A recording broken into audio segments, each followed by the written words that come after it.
విమలపటి కమలకుటి పుస్తకరుద్రాక్షశస్తహస్తపుటి కామాక్షి పక్ష్మలాక్షి కలిత విపంచి విభాసి వైరించి మనోజవం మరుతతుల్యవేగం జితేంద్రియం బుద్ధిమతాం వరిష్టం వాతాత్మజం వనరయూధముఖ్యం శ్రీరామదూతం శిరసా నమామి.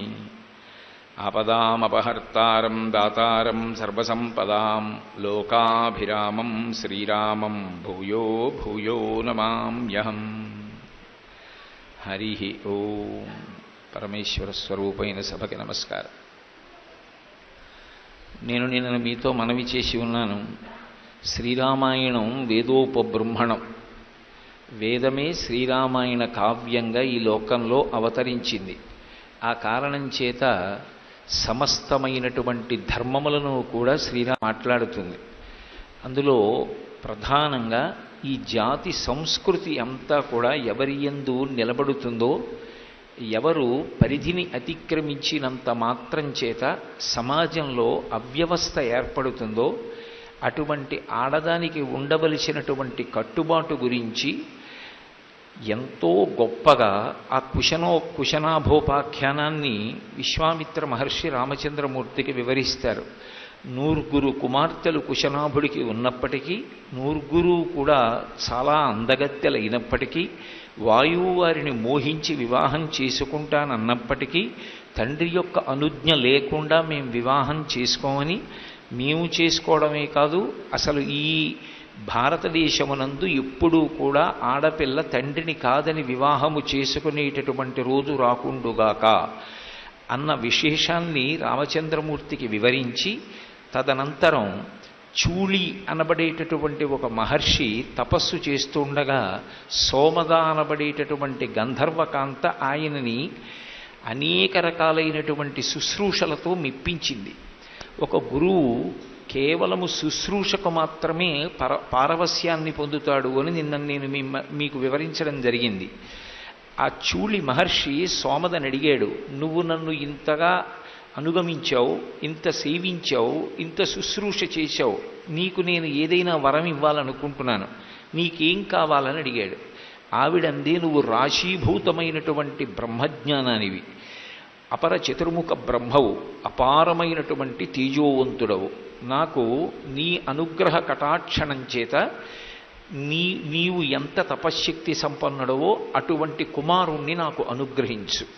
నాకు ఇతపూర్వం వివాహం కాలేదు, నాకు భర్త లేడు, అందుచేత నువ్వు నాకు కుమారుణ్ణి కటాక్షిస్తే నేను ఆ కుమారుణ్ణి పెంచుకుంటూ ఉండిపోతానని అడిగింది. ఆయన ఆమె చేసినటువంటి శుశ్రూష చేత ప్రీతి పొందినవాడై మానసికంగా సంకల్పం చేసి ఉత్తర క్షణంలో ఒక పిల్లవాణ్ణి సృజించి పిల్లవాణ్ణి ఇచ్చాడు. ఆ సృజించి ఇచ్చినటువంటి పిల్లవాణ్ణి సోమద పెంచి పెద్ద చేసింది. ఆయనకి బ్రహ్మదత్తుడు అని పేరు. ఆయన కూడా గొప్ప బ్రహ్మతేజో విరాజితుడు. అటువంటి బ్రహ్మదత్తుడికిచ్చి కుశనాభుడు తన 9 కన్యల్ని వివాహం చేశాడు. ఆ బ్రహ్మదత్తుడు ఒక్కొక్కరి యొక్క పాణిని గ్రహిస్తూ ఉంటే ఆయన యొక్క తపశ్శక్తి చేత లోపల వంకర టింకరగా తిరుగుతున్నటువంటి వాయువు సక్రమమైన రీతిలో తిరిగాడు. తిరిగినటువంటి కారణం చేత 9 కన్యలకు యథారూపం సౌందర్యవంతంగా ఏర్పడింది. అప్పుడు ఆ సోమద అత్తగారు పరమ సంతోషంతో, ఇంతటి నియమం కలిగినటువంటి ఆడపిల్లలు నాకు కోడళ్లుగా వస్తున్నారని వాళ్ళని తన కుమారునకు భార్యలుగా ఆహ్వానించింది. ఆ విధంగా బ్రహ్మదత్తుడికి కుశనాభుని యొక్క కుమార్తెలైన 9 భార్యలైనటువంటి సన్నివేశాన్ని, గౌతమ మహర్షి యొక్క భార్య అయినటువంటి అహల్య కేవలముగా ప్రలోభ దృష్టితో ఇంద్రుని యందు ఉండిపోయినటువంటి మమకారం చేత ఇంద్రుడితో రమించి చేసినటువంటి దోషాన్ని పోగొట్టడానికి గౌతమ మహర్షి శాపరూపంలో అనుగ్రహించారు. ఎంత తప్పు చేసినా భార్యని విడిచిపెట్టేసేయడం అనేటటువంటిది లేదు భారతీయ సంప్రదాయంలో. భర్త ఆమెని దిద్దుకుని మళ్ళీ పవిత్రమైనటువంటి స్వరూపంగా మార్చి చేపడతాడు తప్ప, ఒక దోషం చేసింది అని భార్యని విడిచిపెట్టడం, విడాకులు ఇచ్చేయడం, ఇటువంటి మాటలు అసలు యథార్థమునకు భారతీయ సంప్రదాయమునందు లేవు. అందుకే ఆయన శాపరూపంలో అనుగ్రహించాడు. వాయుభక్ష నిరాహార తప్యంతి భస్మశాయిని అన్నాడు. నువ్వు వాయువుని మాత్రమే భక్షిస్తూ ఆహారమును స్వీకరించకుండా రజోగుణ తమోగుణ ప్రకోపము శరీరములకు కలగకుండా పూర్తి సాత్వికమైనటువంటి బుద్ధి కలిగే వరకు నీవు తపస్సు చేస్తావు. తప్యంతి భస్మశాయిని, బూది చేత కప్పబడిన కారణం చేత ఎవ్వరికీ కనపడవు. ఒకనాడు రామచంద్రమూర్తి ఇటుగా వస్తారు. ఆయన పాద పరాగము సోకి నీవు చేసినటువంటి దోషము తొలగిపోయి నువ్వు చేసుకున్నటువంటి తపస్సు చేతనే నువ్వు చేసుకున్న దోషం నుంచి విముక్తురాలవై పరిశుద్ధవై మళ్ళీ నా పక్కకి చేరుకుంటావన్నాడు. రామచంద్రమూర్తి విశ్వామిత్ర మహర్షితో కలిసి మిథిలా నగరానికి వెడుతూ అటుగా వచ్చినప్పుడు గౌతమ మహర్షి ఆశ్రమంలో భస్మము చేత కప్పబడి పడిపోయి ఉన్నటువంటి గౌతముని యొక్క ఇల్లాలైన అహల్య మీదకి ఆయన యొక్క గాలి సోకి ఆయన పాద పరాగము తగిలినటువంటి కారణం చేత మళ్ళీ ఆమె చైతన్యమును పొంది పరమ పవిత్రయై లేచి నిలబడింది. ఆ తల్లిని స్వీకరించడానికి వెంటనే గౌతమ మహర్షి వచ్చారు. వచ్చి గౌతమ మహర్షి మళ్ళీ అహల్యని తన భార్యగా స్వీకరించి సంతోషంగా ఇద్దరూ కలిసి తమ తపస్సు నిర్వహించడం కోసమని బయలుదేరారు. శాప విమోచనాన్ని పొందినటువంటి అహల్యని చూసి ముందు నమస్కారం రామచంద్రమూర్తి చేశారు. ఎందుచేత అంటే రాముడు అప్పటికి బ్రహ్మచారిగా ఉన్నాడు, ఆమె గృహిణి, పైగా విశేషమైనటువంటి తపశ్శక్తి సంపన్నురాలు, అన్నిటినీ మించి గౌతమ మహర్షి యొక్క ఇల్లాలు. అటువంటి తల్లికి నమస్కరించవలసినటువంటి కర్తవ్యం బ్రహ్మచారిగా రామునికి ఉన్నది కనుక ధర్మ ప్రతిష్టాపన చెయ్యవలసినవాడు, లోకానికి ధర్మాన్ని నేర్పవలసినవాడు కనుక బ్రహ్మచారి అయినటువంటి రామచంద్రమూర్తి తానే ఆమెకు నమస్కరించారు. కాబట్టి ఆమెకు నమస్కరించిన తరువాత ఆమెకి జ్ఞాపకానికి వచ్చింది స్మరంతి గౌతమవచ ప్రతిజగ్రాహసాచతౌ అన్నారు మహర్షి.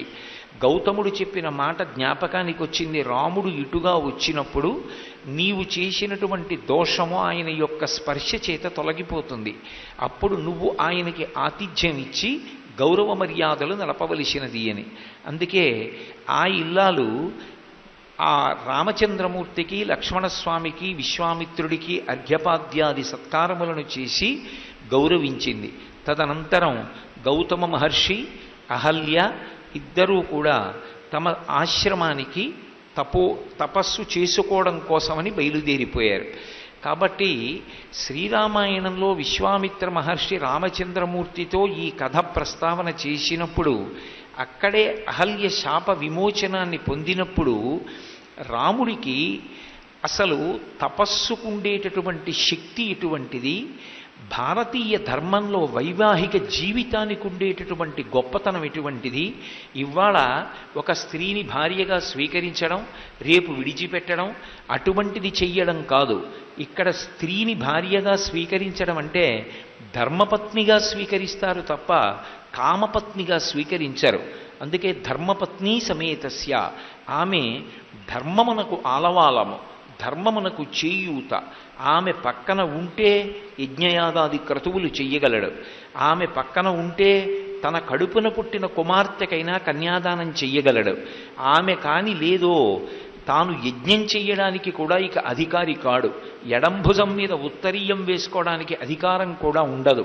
సనాతన ధర్మమునందు భార్యాస్థానానికి ఉన్నటువంటి గౌరవం ఏమిటో, భార్యకి ఎటువంటి ఇబ్బందైనా కలిగితే ఆమెని సంస్కరించి చేపట్టి పక్కన పెట్టుకోవలసినటువంటి అవసరం ఎంత గొప్పదో, భార్య పరుల చేత మాట పడకుండా, భార్య తన మనసు 10 మంది అనేటటువంటి మాటల వలన చిన్నబుచ్చుకోవలసినటువంటి అవసరం లేకుండా భార్యని రక్షించుకోవలసినటువంటి కర్తవ్యం భర్త మీద ఎంత గొప్పగా ఉంటుందో, దాన్ని భర్త ఎంత పరిణతితో పోషించవలసి ఉంటుందో, అలా లేనినాడు భార్య భర్త చేత కాదు బయటవారి చేత మాటల పడి ఎంత కుపితురాలవుతుందో, భర్త పక్కనే ఉన్నా కూడా ఆమె మనసు ఎంత ఖేదానికి గురవుతుందో, అటువంటి స్థితి నుంచి ఉద్ధరించగలిగినటువంటి వాడు భర్త మాత్రమే.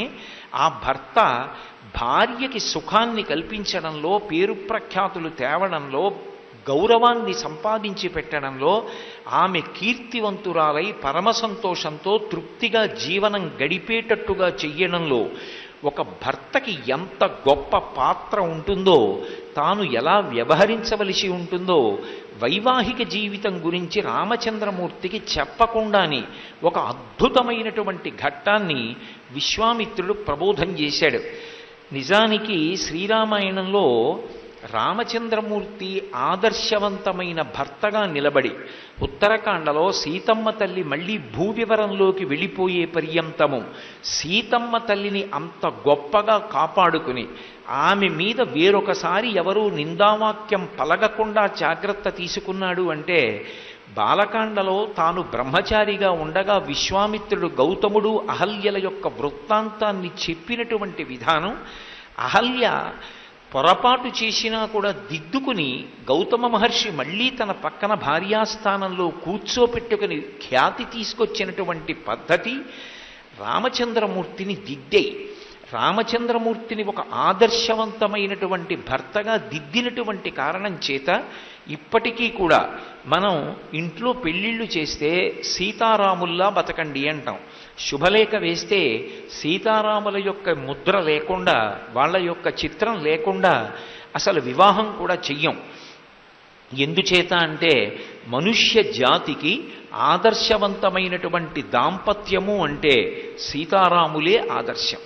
అలా ధర్మము అనేటటువంటిది నిలబడడానికి పత్ని స్థానము ఎంత ముఖ్యమో, ఆమెని ధర్మపత్ని అని ఎందుకు పిలుస్తారో, ధర్మపత్ని అన్న పేరుతో ధర్మమే బాసటగా వస్తుంది. వచ్చినప్పుడు తన మనసులో నిగ్రహించడానికి వీలు కాని రీతిలో ఒక వయసయందు పొటమరించినటువంటి కామాన్ని ధర్మంతో ముడివేసి ఆమె ఎందుంచుకున్నటువంటి కారణం చేత ఒక గొప్ప అర్థము లభిస్తుంది. అదే పుత్ర సంతానము, పుత్రికా సంతానము. పుత్ర సంతానం కలుగుతుంది కాబట్టి కొడుకు గయాశ్రాద్ధం పెట్టి తండ్రిని ఉద్ధరిస్తాడు. కూతురు పుడుతుంది కాబట్టి దశాపరీషాం దశ పూర్వీషాం, 10 తరాల ముందు 10 తరాల వెనక ఉన్నటువంటి వాళ్ళు కూడా ఉత్తీర్ణులై ఉత్తమ లోకములను పొందడానికి వీలుగా కన్యాదానం చెయ్యడానికి సావకాశం కలుగుతుంది. తాను యజ్ఞయాగాది క్రతువులు చేయడానికి అవకాశం కలుగుతోంది. భార్యని స్వీకరించడం అంటే కేవలం బాహ్యంలో ఉన్నటువంటి అందం కాదు, తన జీవితంలో తనతో అనువర్తించడం కోసం. అది నిర్ణయం చెయ్యవలసిన వాళ్ళెవరు? తన భార్యగా పక్కన కూర్చోనేటట్టుగా తన జీవితం మొత్తానికి శాంతికారకమై, తన జీవితంలో తన ప్రతిష్టకి కారణమై, తన యొక్క ఉన్నత గతులకు కూడా కారణమై, తనకి పుత్ర సంతానాన్ని పుత్రికా సంతానాన్ని ఇచ్చేటటువంటి అర్థమై నిలబడగలిగినటువంటి భార్య యొక్క వైభవం ఏమిటో, ఆ స్థానానికి ఉన్నటువంటి గౌరవం ఏమిటో, అసలు భార్య అంటే ఎంత గౌరవంగా చూడాలో భగవంతుడిచ్చినటువంటి ఎంత అపూర్వమైనటువంటి కానుకో రామచంద్రమూర్తి అర్థం చేసుకోగలిగాడు అంటే, గౌతమ మహర్షి అహల్యల యొక్క ఆఖ్యానాన్ని దృష్టిలో పెట్టుకొని అంత పరిణతిని రాముడు పొందగలిగాడు. విశ్వామిత్రుడు రామచంద్రమూర్తిని చెక్కాడు అని నేను మీతో మనవి చేశాను. ధర్మం అనేటటువంటిది ప్రధానంగా సనాతన ధర్మంలో ఏ కారణము చేత కూడా భార్యని అతిక్రమించకుండా కామము ఆమెయందు మాత్రమే నిక్షేపింపబడాలి తప్ప ఏ కారణం చేత కామదృష్టి మాత్రం భార్యని దాటి వేరొకరి వైపుకు వెళ్ళకూడదు. అలా వెళ్ళిందా తన ఒక్కడితో పోదు, తనతో ఉన్నవారితో కలిపి నశించిపోతాడు.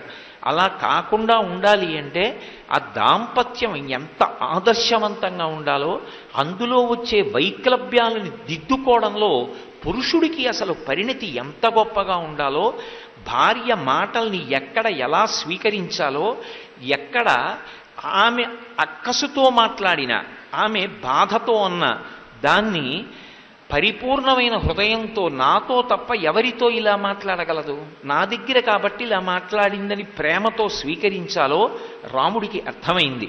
ఈ విషయం మీకు రామచంద్రమూర్తి సీతమ్మని వివాహం చేసుకున్న తరువాత వచ్చేటటువంటి ఘట్టాలలో ప్రస్ఫుటంగా గౌతమ మహర్షి అహల్యల యొక్క ఉపాఖ్యానానికి సంబంధించినటువంటి ప్రభావం రాముడి మీద కనపడుతుంది.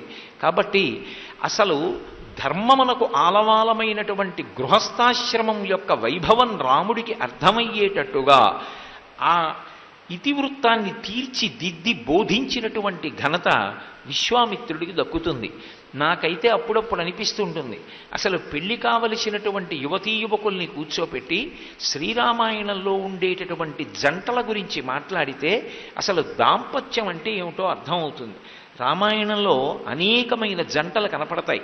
దశరథ మహారాజు గారు, కౌసల్య, సుమిత్ర, కైకేయి, రామచంద్రమూర్తి, సీతమ్మ, అహల్య, గౌతముడు, తార, వాలి, రుమ, సుగ్రీవుడు, సుగ్రీవుడు, తార, రావణాసురుడు, మండోదరి, అలాగే అనసూయ, అత్రి. వీళ్లలో అందరికన్నా చిన్నవాళ్ళు అయినప్పటికీ కూడా కష్టసుఖాలలో ఒకరి మనసు ఒకరి దగ్గరుండి తట్టుకుని నిలబడగలిగినటువంటి ఆదర్శవంతమైనటువంటి దాంపత్యంతో అటువంటి దంపతులుగా నిలబడిన వాళ్ళు సీతారాములే. అందుకే శ్రీరామాయణాన్ని బాగా చదువుకుంటే వచ్చేటటువంటి ప్రయోజనం ఏమిటి అంటే, గృహస్థాశ్రమంలో అసలు భార్యాభర్తలన్న వాళ్ళు ఎలా బ్రతకాలో అర్థమవుతుంది. భార్యాభర్తల మధ్య ఆ అవగాహన, శాంతి నెలకొన్ననాడు ప్రతి కుటుంబం సంతోషంగా ఉంటుంది. ప్రతి కుటుంబం ధర్మాన్ని అనుష్ఠానం చేయడానికి ప్రయత్నం చేస్తుంది. కాబట్టి విశ్వామిత్రుడు ప్రతి చోట రాముడికి చెప్పకుండా చెప్తాడు. అది రాముడి మీద ఉత్తరోత్తర జీవితంలో ఆయన చేసినటువంటి నిర్ణయాలు అన్నిటి మీద కూడా విశ్వామిత్రుడితో కలిసి తాను తిరిగినటువంటి జీవితం, విశ్వామిత్రుడు చెప్పిన మాటలు ఆయన మీద విశేష ప్రభావాన్ని చూపించి పరమధర్మమూర్తిగా నిలబెట్టాయి. నేను మీకు ఇంకొక ఉదాహరణ చూపించాలి అంటే, రాముడు ఆ విశ్వామిత్రుడితో కలిసి నడుస్తున్నప్పుడు ఆయన సగర చక్రవర్తికి సంబంధించినటువంటి వృత్తాంతాన్ని చెప్పాడు. ఇక్ష్వాకు వంశంలోనే ఏ రామచంద్రమూర్తి ప్రభవించాడో ఆ రామచంద్రమూర్తి వంశంలోనే సగర చక్రవర్తి కూడా జన్మించాడు. సగర చక్రవర్తికి 2 భార్యలు. పెద్ద భార్య పేరు కేశిని, రెండవ భార్య పేరు సుమతి. 2 భార్యలు. అలా ఉండొచ్చా అండి అంటే, క్షత్రియుల యందు దక్షిణ నాయకత్వం ఉంటుంది. ఒకరికన్నా ఎక్కువ మంది భార్యల్ని స్వీకరిస్తూ ఉంటారు. ఆ కారణం చేత సగర చక్రవర్తికి 2 భార్యలు. ఎంతకాలానికి సంతానం కలగకపోతే ఆయన హిమవత్ పర్వత ప్రాంతంలో ఉన్నటువంటి భృగుప్రశ్రవణము అనబడేటటువంటి ప్రాంతంలో తపస్సు చేశాడు. చేస్తే 100 సంవత్సరములు గడిచిపోయిన తరువాత భృగు మహర్షి ప్రీతి చెంది ఆయనకి దర్శనమిచ్చి, మీకు ఒక భార్య యందు మహోత్సాహవంతులైనటువంటి అనేక మంది సంతానం కలుగుతారు, ఒక భార్య యందు వంశకరుడైన కుమారుడు కలుగుతాడు అన్నారు. సంతోషించాడు, నమస్కారం చేశారు. భృగు మహర్షి వెళ్ళిపోయారు. 2 భార్యలతో తిరిగి వస్తున్నాడు. 2 భార్యలు అన్నారు, మాలో ఎవరికి వంశకరుడైనటువంటి కొడుకు పుడతాడు, మాలో ఎవరికి పరమోత్సాహవంతులైనటువంటి ఎక్కువ మంది కుమారులు కలుగుతారు, చెప్పవలసింది అన్నారు. అంటే సగర చక్రవర్తి అన్నాడు, అది నేను చెప్పడం ఎందుకు, వరమిచ్చినటువంటి భృగు మహర్షిని అడుగుదామని మళ్ళీ భృగు మహర్షి దగ్గరికి వెళ్ళారు. ఆయన అన్నాడు, నేను అనుగ్రహించడం ఎందుకు, మీలో ఎవరికి ఎలా కావాలో మీరే కోరుకోండి అన్నాడు. అంటే పెద్ద భార్య అయినటువంటి కేశిని అంది, నాకు పుత్రం వంశకరో రామా జగ్రాహన్ నృపసన్నిధౌ మునీస్తు వచనం శ్రుత్వా కేశిని రఘునందన అంటాడు విశ్వామిత్ర మహర్షి. ఓ రామా, ఆ సగర చక్రవర్తి యొక్క పెద్ద భార్య అయినటువంటి కేశిని వంశకరుడైనటువంటి కుమారుడు కావాలి అని అడిగింది. అంటే ఆయన వలన వంశము యొక్క పరంపర నడవాలి, అటువంటి కుమారుడు నాకు కావాలి అని అడిగింది. రెండవ భార్య అయినటువంటి సుమతి మాత్రం షష్ఠిం పుత్ర సహస్రాణి, ఆమె 60,000 మంది పిల్లలు కావాలి అని అడిగింది. 60,000 మంది పిల్లలు పుడతారని చెప్పి అనుగ్రహించాడు. పెద్ద భార్య అయినటువంటి కేశినికి ఒక్కడే కుమారుడు పుట్టాడు, ఆయన పేరు అసమంజసుడు. రెండవ భార్య అయినటువంటి సుమతికి ఒక మాంస పిండం ఒకటి ఉద్భవించింది. ఆ మాంస పిండమునకు చిన్న చిన్న చిన్న చిన్న బుడగల్లా బిడ్డలు పట్టి ఉన్నారు. 60,000 మంది దాదులు వాళ్ళని నీతి కుండల్లో పెట్టి పెంచారు. వాళ్లే సగర చక్రవర్తి కుమారులు కనుక వాళ్ళకి ఇంకా ప్రత్యేకంగా పేరు పెట్టకుండా సగరులు అని పిలిచారు. వాళ్ళు మహోత్సాహం కీర్తిమతో జగ్రాహ సుమతి సుతాన్ అన్నారు మహర్షి. వాళ్ళు మహోత్సాహవంతులు, ముందు వెనుకలు ఆలోచించారు.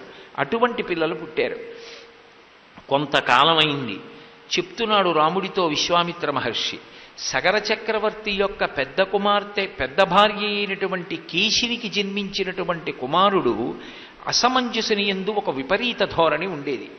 ఆయన ప్రతిరోజు సాయంకాలం వేళ సరయూ నది ఒడ్డుకెళ్ళి అయోధ్యానగరంలో ఉన్నటువంటి పిల్లల్ని ఆడుకోవడానికి రమ్మని, ఆ పిల్లలు ఆడుకోవడానికి వస్తే ఒక్కొక్క పిల్లవాడిని పట్టుకుని సరయూ నదిలో తోసేస్తుండేవాడు. ఆ పిల్లవాడు నదిలో కొట్టుకుపోతుంటే ఇతను సంతోషాన్ని పొందుతుండేవాడు. చక్రవర్తి కుమారుడు లేకలేక పుట్టాడు, పెద్ద కుమార్తె యొక్క కొడుకు, పైగా విశేషించి వంశకరుడని కొంతకాలం ప్రజలు భరించారు. ఆఖరికి ఈ విషయాన్ని బాధపడినటువంటి ప్రజలు వెళ్ళి చక్రవర్తి అయినటువంటి సగరునితో చెప్పారు. సగర చక్రవర్తి ఆలోచించాడు. భృగు మహర్షి యొక్క వరం చేత కలిగినటువంటి కుమారుడు, వంశకరుడు, అప్పటికే అసమంజసుడికి కొడుకు పుట్టాడు. అతని పేరు అంశుమంతుడు. తనకి ఎంత లేకలేక పుట్టిన కొడుకైనా, తన పెద్ద భార్య యొక్క పెద్ద కుమారుడైనా, తన తర్వాత పట్టాభిషేకానికి అర్హుడైనా, యవరాజ్య పట్టాభిషేకం పొందవలసినటువంటి వాడైనా విశ్వామిత్ర మహర్షి యొక్క మాటలు అలా ఉంటాయి. ఏవం పాప సమాచార సజ్జన ప్రతిబాధక పౌరాణామహితే యుక్తో పుత్రో నిర్వాసిత పురాత్ అన్నాడు. ఆ అసమంజసుడు ఎప్పుడైతే ఆ అయోధ్యానగరంలో ఉండేటటువంటి ప్రజలకి బాధ కలిగేటట్టుగా వాళ్ళ పిల్లల్ని సరయూ నదిలో తోసేశాడు. ఇప్పటికే కొంతమంది పిల్లలు చనిపోయారన్న విషయాన్ని సగర చక్రవర్తి విన్నాడు. నా కుమారుడు లేకలేక పుట్టాడు, పెద్ద భార్య యొక్క పెద్ద కొడుకు, కావలసినటువంటి యువరాజు, వంశకరుడు, ఇవేవీ సగర చక్రవర్తి ఆలోచించలేదు. ఆయన పౌరాణామహితో యుక్తో అహితం చేశాడు. అంటే ప్రజలకు హితము కానటువంటి పని చేసినటువంటి తన కుమారుడి పట్ల ఏ విధమైనటువంటి కారుణ్యము చూపించకుండా పుత్రో నిర్వాసిత పురాత్, ఆ కొడుకుని పిలిచి నువ్వు ఇక ఈ దేశంలో ఉండడానికి వీల్లేదని దేశ బహిష్కారం విధించి పంపించేశాడు. రామా నీకు మంగళమగుగాక అంటాడు. రామా బాగా అర్థం చేసుకున్నావా అంటాడు. ప్రజాక్షేమం చూడవలసినటువంటి రాజుగా కూర్చున్నప్పుడు రాజుగా కూర్చుని ప్రజల క్షేమం చూడాలా, రాజుగా కూర్చుని తప్పు చేసినా తన వారిని వెనకేసుకురావాలా అన్న సంక్లిష్టమైన పరిస్థితి వస్తే రాచ పదవిలో కూర్చున్న నాడు ప్రజా సంక్షేమాన్ని చూడవలసి వస్తే తన కుమారుణ్ణి కూడా సగర చక్రవర్తి విడిచిపెట్టాడు. ఆ వంశంలో పుట్టావు రామా చెప్పడు. ఈ మాట అనకుండా ధర్మానికి కట్టుబడి ఇక్ష్వాకు వంశంలో ఉండేటటువంటి ప్రభువులు ఎంత గొప్పగా పరిపాలన చేశారో, ఆఖరికి తన కొడుకని కూడా చూడకుండా దేశ బహిష్కారం ఎలా విధించాడో మహానుభావుడైనటువంటి విశ్వామిత్ర మహర్షి రామచంద్రమూర్తితో మాట్లాడతాడు. అంటే ఉత్తరోత్తర సింహాసనంలో కూర్చున్నప్పుడు ఏ విధమైనటువంటి రాగద్వేషాలకి లోను కాకుండా ధర్మాన్ని నిలబెట్టవలసి వస్తే తన ప్రాణ సమానమైనటువంటి వాళ్ళని ఎవరినైనా సరే రాముడు విడిచిపెట్టేస్తాడంతే. ధర్మమా తన తమ్ముడా, ధర్మమా తన భార్యయా, ఈ ప్రశ్న ఉదయిస్తే తాను సింహాసనం మీద కూర్చున్నప్పుడు రాజారాముడిగా కూర్చున్న స్థితిలో ఆయన ఎంత ధర్మాన్ని పట్టుకుని ఉంటాడు అంటే, రాచరికానికి కావలసినటువంటి ధర్మాన్ని నిలబెట్టడానికి, ఆదర్శవంతమైనటువంటి ప్రభువుగా నిలబడడానికి, సమస్తమైనటువంటి ఆరోపణలకు అతీతమైన స్థితిలో దుర్నిరీక్షుడై నిలబడడానికి అవసరమైతే ధర్మం కోసం దేన్నైనా పరిత్యజించేస్తాడు. ఎక్కడి నుంచి వచ్చింది ఇదంతా అంటే విశ్వామిత్ర మహర్షి చెప్పినటువంటి విశేషాలు. అందులోంచి ఆ ధర్మమునందు అటువంటి అనురక్తి పుట్టింది. నేను అలా ఉండని నాడు నాతో పోది అపకీర్తి, నా ముందు పరిపాలించినటువంటి నా వంశకర్తలైనటువంటి పెద్దలు ఎవరున్నారో వాళ్ళకి కూడా అపకీర్తి వస్తుంది. కాబట్టి నేను ధర్మాన్ని మాత్రమే పట్టుకోవాలి తప్ప ధర్మాన్ని అసలు విడిచిపెట్టడానికి వీల్లేదు. రాముడి యందు ధర్మము పట్ల అంత పూనిక కలిగేటట్టుగా ఎవరు చేశారు అంటే గురువైనటువంటి విశ్వామిత్రుడు చేశాడు, గురువైనటువంటి వశిష్ఠ మహర్షి చేశారు. అది నరుడిగా పుట్టినటువంటి రాముడికి తనంత తానుగా ధర్మమునందు అనురక్తి కలిగింది అన్నాం అనుకోండి, అది మిగిలినటువంటి నరులకు ఆదర్శవంతముగా చెప్పడానికి అవకాశం కలగదు. గురుబోధ చేత ధర్మమునందు అంత అనురక్తి కలిగింది. మనకి దేని వలన అనురక్తి కలగాలి? శ్రీరామాయణానికి మనం వారసులం, మనం రామాయణానికి వారసులం కాబట్టి రామాయణం చదివి రామాయణమునందు ధర్మమునకు ఎలా పట్టాభిషేకం చెయ్యబడిందో గుర్తించిన నాడు మనకి కూడా ధర్మమునందే అనురక్తి కలుగుతుంది. అందుకే శ్రీరామాయణం చదవడం వల్ల కలిగేటటువంటి ప్రథమ ప్రయోజనం ఏది అంటే ధర్మమునందు అనురక్తియే. కాబట్టి విశ్వామిత్ర మహర్షి ఈ మాట చెప్పారు. ఇంకొంచెం ముందుకెడతారు. ఎక్కడి కథని ఎక్కడికి తీసుకొస్తాడో తీసుకొచ్చి ఎంత గొప్పగా ధర్మానికి సంబంధించి రామచంద్ర ప్రభువుని చెక్కి చూపిస్తాడో ఆయన. గంగానది ప్రవహిస్తోంది. ఆ ప్రవహిస్తున్నటువంటి గంగానదిని చూపించి రామచంద్రమూర్తి అడిగారు, ఈ గంగ ఎలా వచ్చింది? ఆకాశంలో ప్రవహించవలసినటువంటి దేవగంగ ఈ భూమి మీదకి వచ్చి ప్రవహించడానికి కారణం ఏమిటని అడిగాడు. అడిగితే ఇక్ష్వాకు వంశంలోనే ప్రభవించినటువంటి సగర చక్రవర్తి యొక్క కుమారుల కథని, గంగావతరణం చేయించినటువంటి భగీరథుడి కథని, అసలు భగీరథుడు గంగావతరణం ఎందుకు చేయించాలి, ఎందుకు ఆయనకంత పట్టుదల? భగీరథ ప్రయత్నం అంటాం మనం. ఆ భగీరథ ప్రయత్నం అన్న మాట ఎందుకు వచ్చింది? అసలు ఒక మనిషిగా పుట్టినటువంటి వాడికి ఉండవలసినటువంటి మొట్టమొదటి కర్తవ్యం ఏది? ఎవరి పట్ల గౌరవంతో ఉండాలి, ఎవరి పట్ల పూజ్యభావన ఉండాలి. అది లేనినాడు మనుష్య జన్మ ఎంత అసహ్యకరమైనదైపోతుంది. చెప్పకుండా అద్భుతంగా చెప్పాడు. మీకు ఇందాక నేను మనవి చేశాను, సగర చక్రవర్తి యొక్క పెద్ద భార్యకి ఒక్కడే కొడుకు అసమంజసుడు. ఆ అసమంజసుని యొక్క కుమారుడు అంశుమంతుడు. కానీ రెండవ భార్య అయినటువంటి సుమతికి 60,000 మంది కుమారులు సగరులు. ఒకానొకప్పుడు సగర చక్రవర్తి యజ్ఞం చేస్తున్నాడు. యజ్ఞమునకు దీక్ష ఉంటుంది. ఆ దీక్షా స్వీకారం చేసిన తరువాత ఇక పీటల మించి లేచిపోవడం కానీ, యజ్ఞం చేస్తున్నవాడు ఊరు విడిచిపెట్టి వెళ్ళిపోవడం కానీ చేయకూడదు. అసలు నిజానికి వేదంలో దీక్ష అన్న మాట దేనికి అన్వయం అవుతుంది అంటే యజ్ఞమునకు మాత్రమే దీక్ష అనేటటువంటి మాట అన్వయం అవుతుంది. అందుకే యజ్ఞం చేస్తే పూర్వం నదీ తీరంలో యజ్ఞం చేసేవారు. గంగా తీరంలో, సరయూ తీరంలో, నదీ తీరాలలో యజ్ఞం చేసి అంతఃపురాన్ని కూడా ప్రభువు విడిచిపెట్టి నదీ తీరంలో వేసినటువంటి పర్ణశాలలో ప్రవేశించి యజ్ఞం పూర్తయిపోయేంత వరకు అక్కడే ఉండి యజ్ఞము పరిసమాప్తమైపోయిన తర్వాత అమృత స్నానం చేసి అప్పుడు అంతఃపుర ప్రవేశం చేసేవాడు. అప్పటి వరకు దీక్షితుడై ఉంటాడు. దీక్షితుడై ఉన్నటువంటి రాజు ఏ కారణం చేత కూడా పీటల మించి లేవకూడదు. ధర్మం అంటే ధర్మమే. శ్రీరామాయణం ధర్మాన్ని అంత గొప్పగా బోధ చేస్తుంది. అందుకే సగర చక్రవర్తి యజ్ఞం చేస్తూ అశ్వమేధయాగం చేస్తూ యజ్ఞాశ్వాన్ని విడిచిపెట్టాడు. రాక్షసీం తనుమాస్తాయా యజ్ఞీయాశ్వమపాహరత్. దేవేంద్రుడు రాక్షసుని యొక్క రూపాన్ని పొంది యజ్ఞాశ్వాన్ని అపహరించాడు. ఇప్పుడు ఆ యజ్ఞాశ్వాన్ని కనిపెట్టడం కోసమని 60,000 మంది తన కుమారుల్ని పిలిచాడు. ఒరే, ఈ భూమి అంతా కూడా 60,000 యోజనములు. మీ అందరు యోజనామే కవిస్తారో మేకైకైకో ధరణీతలం వివిధ పురుష వ్యాఘ్ర వజ్రస్పర్శ సమైర్నఖై. వజ్రముల వంటి గోళ్ళున్నాయి మీకు. 60,000 మంది ఒక్కొక్క యోజనాన్ని వెతకండి. అవసరమైతే గుర్రాన్ని ఎక్కడ దాచారో కనిపెట్టడానికి ఈ భూమినంతటినీ కూడా గోతులు పెట్టి తవ్వేసేయండి, తవ్వేసి వెతకండి అన్నాడు. వీళ్ళు మహోత్సాహం కీర్తిమతో జగ్రాహ సుమతిశ్రుతాన్ అని కదూ, మహోత్సాహవంతులు. కాబట్టి 60,000 మంది వెళ్ళి ఒక్కొక్క యోజనాన్ని గోతులు పెట్టి తవ్వేస్తున్నారు. ఈ సృష్టి ప్రారంభం చేసినప్పుడు చతుర్ముఖ బ్రహ్మగారు నియమం చేశారు, ఈ భూమికి సర్వదా రక్షకుడు ఎవరు అంటే శ్రీ మహావిష్ణువు.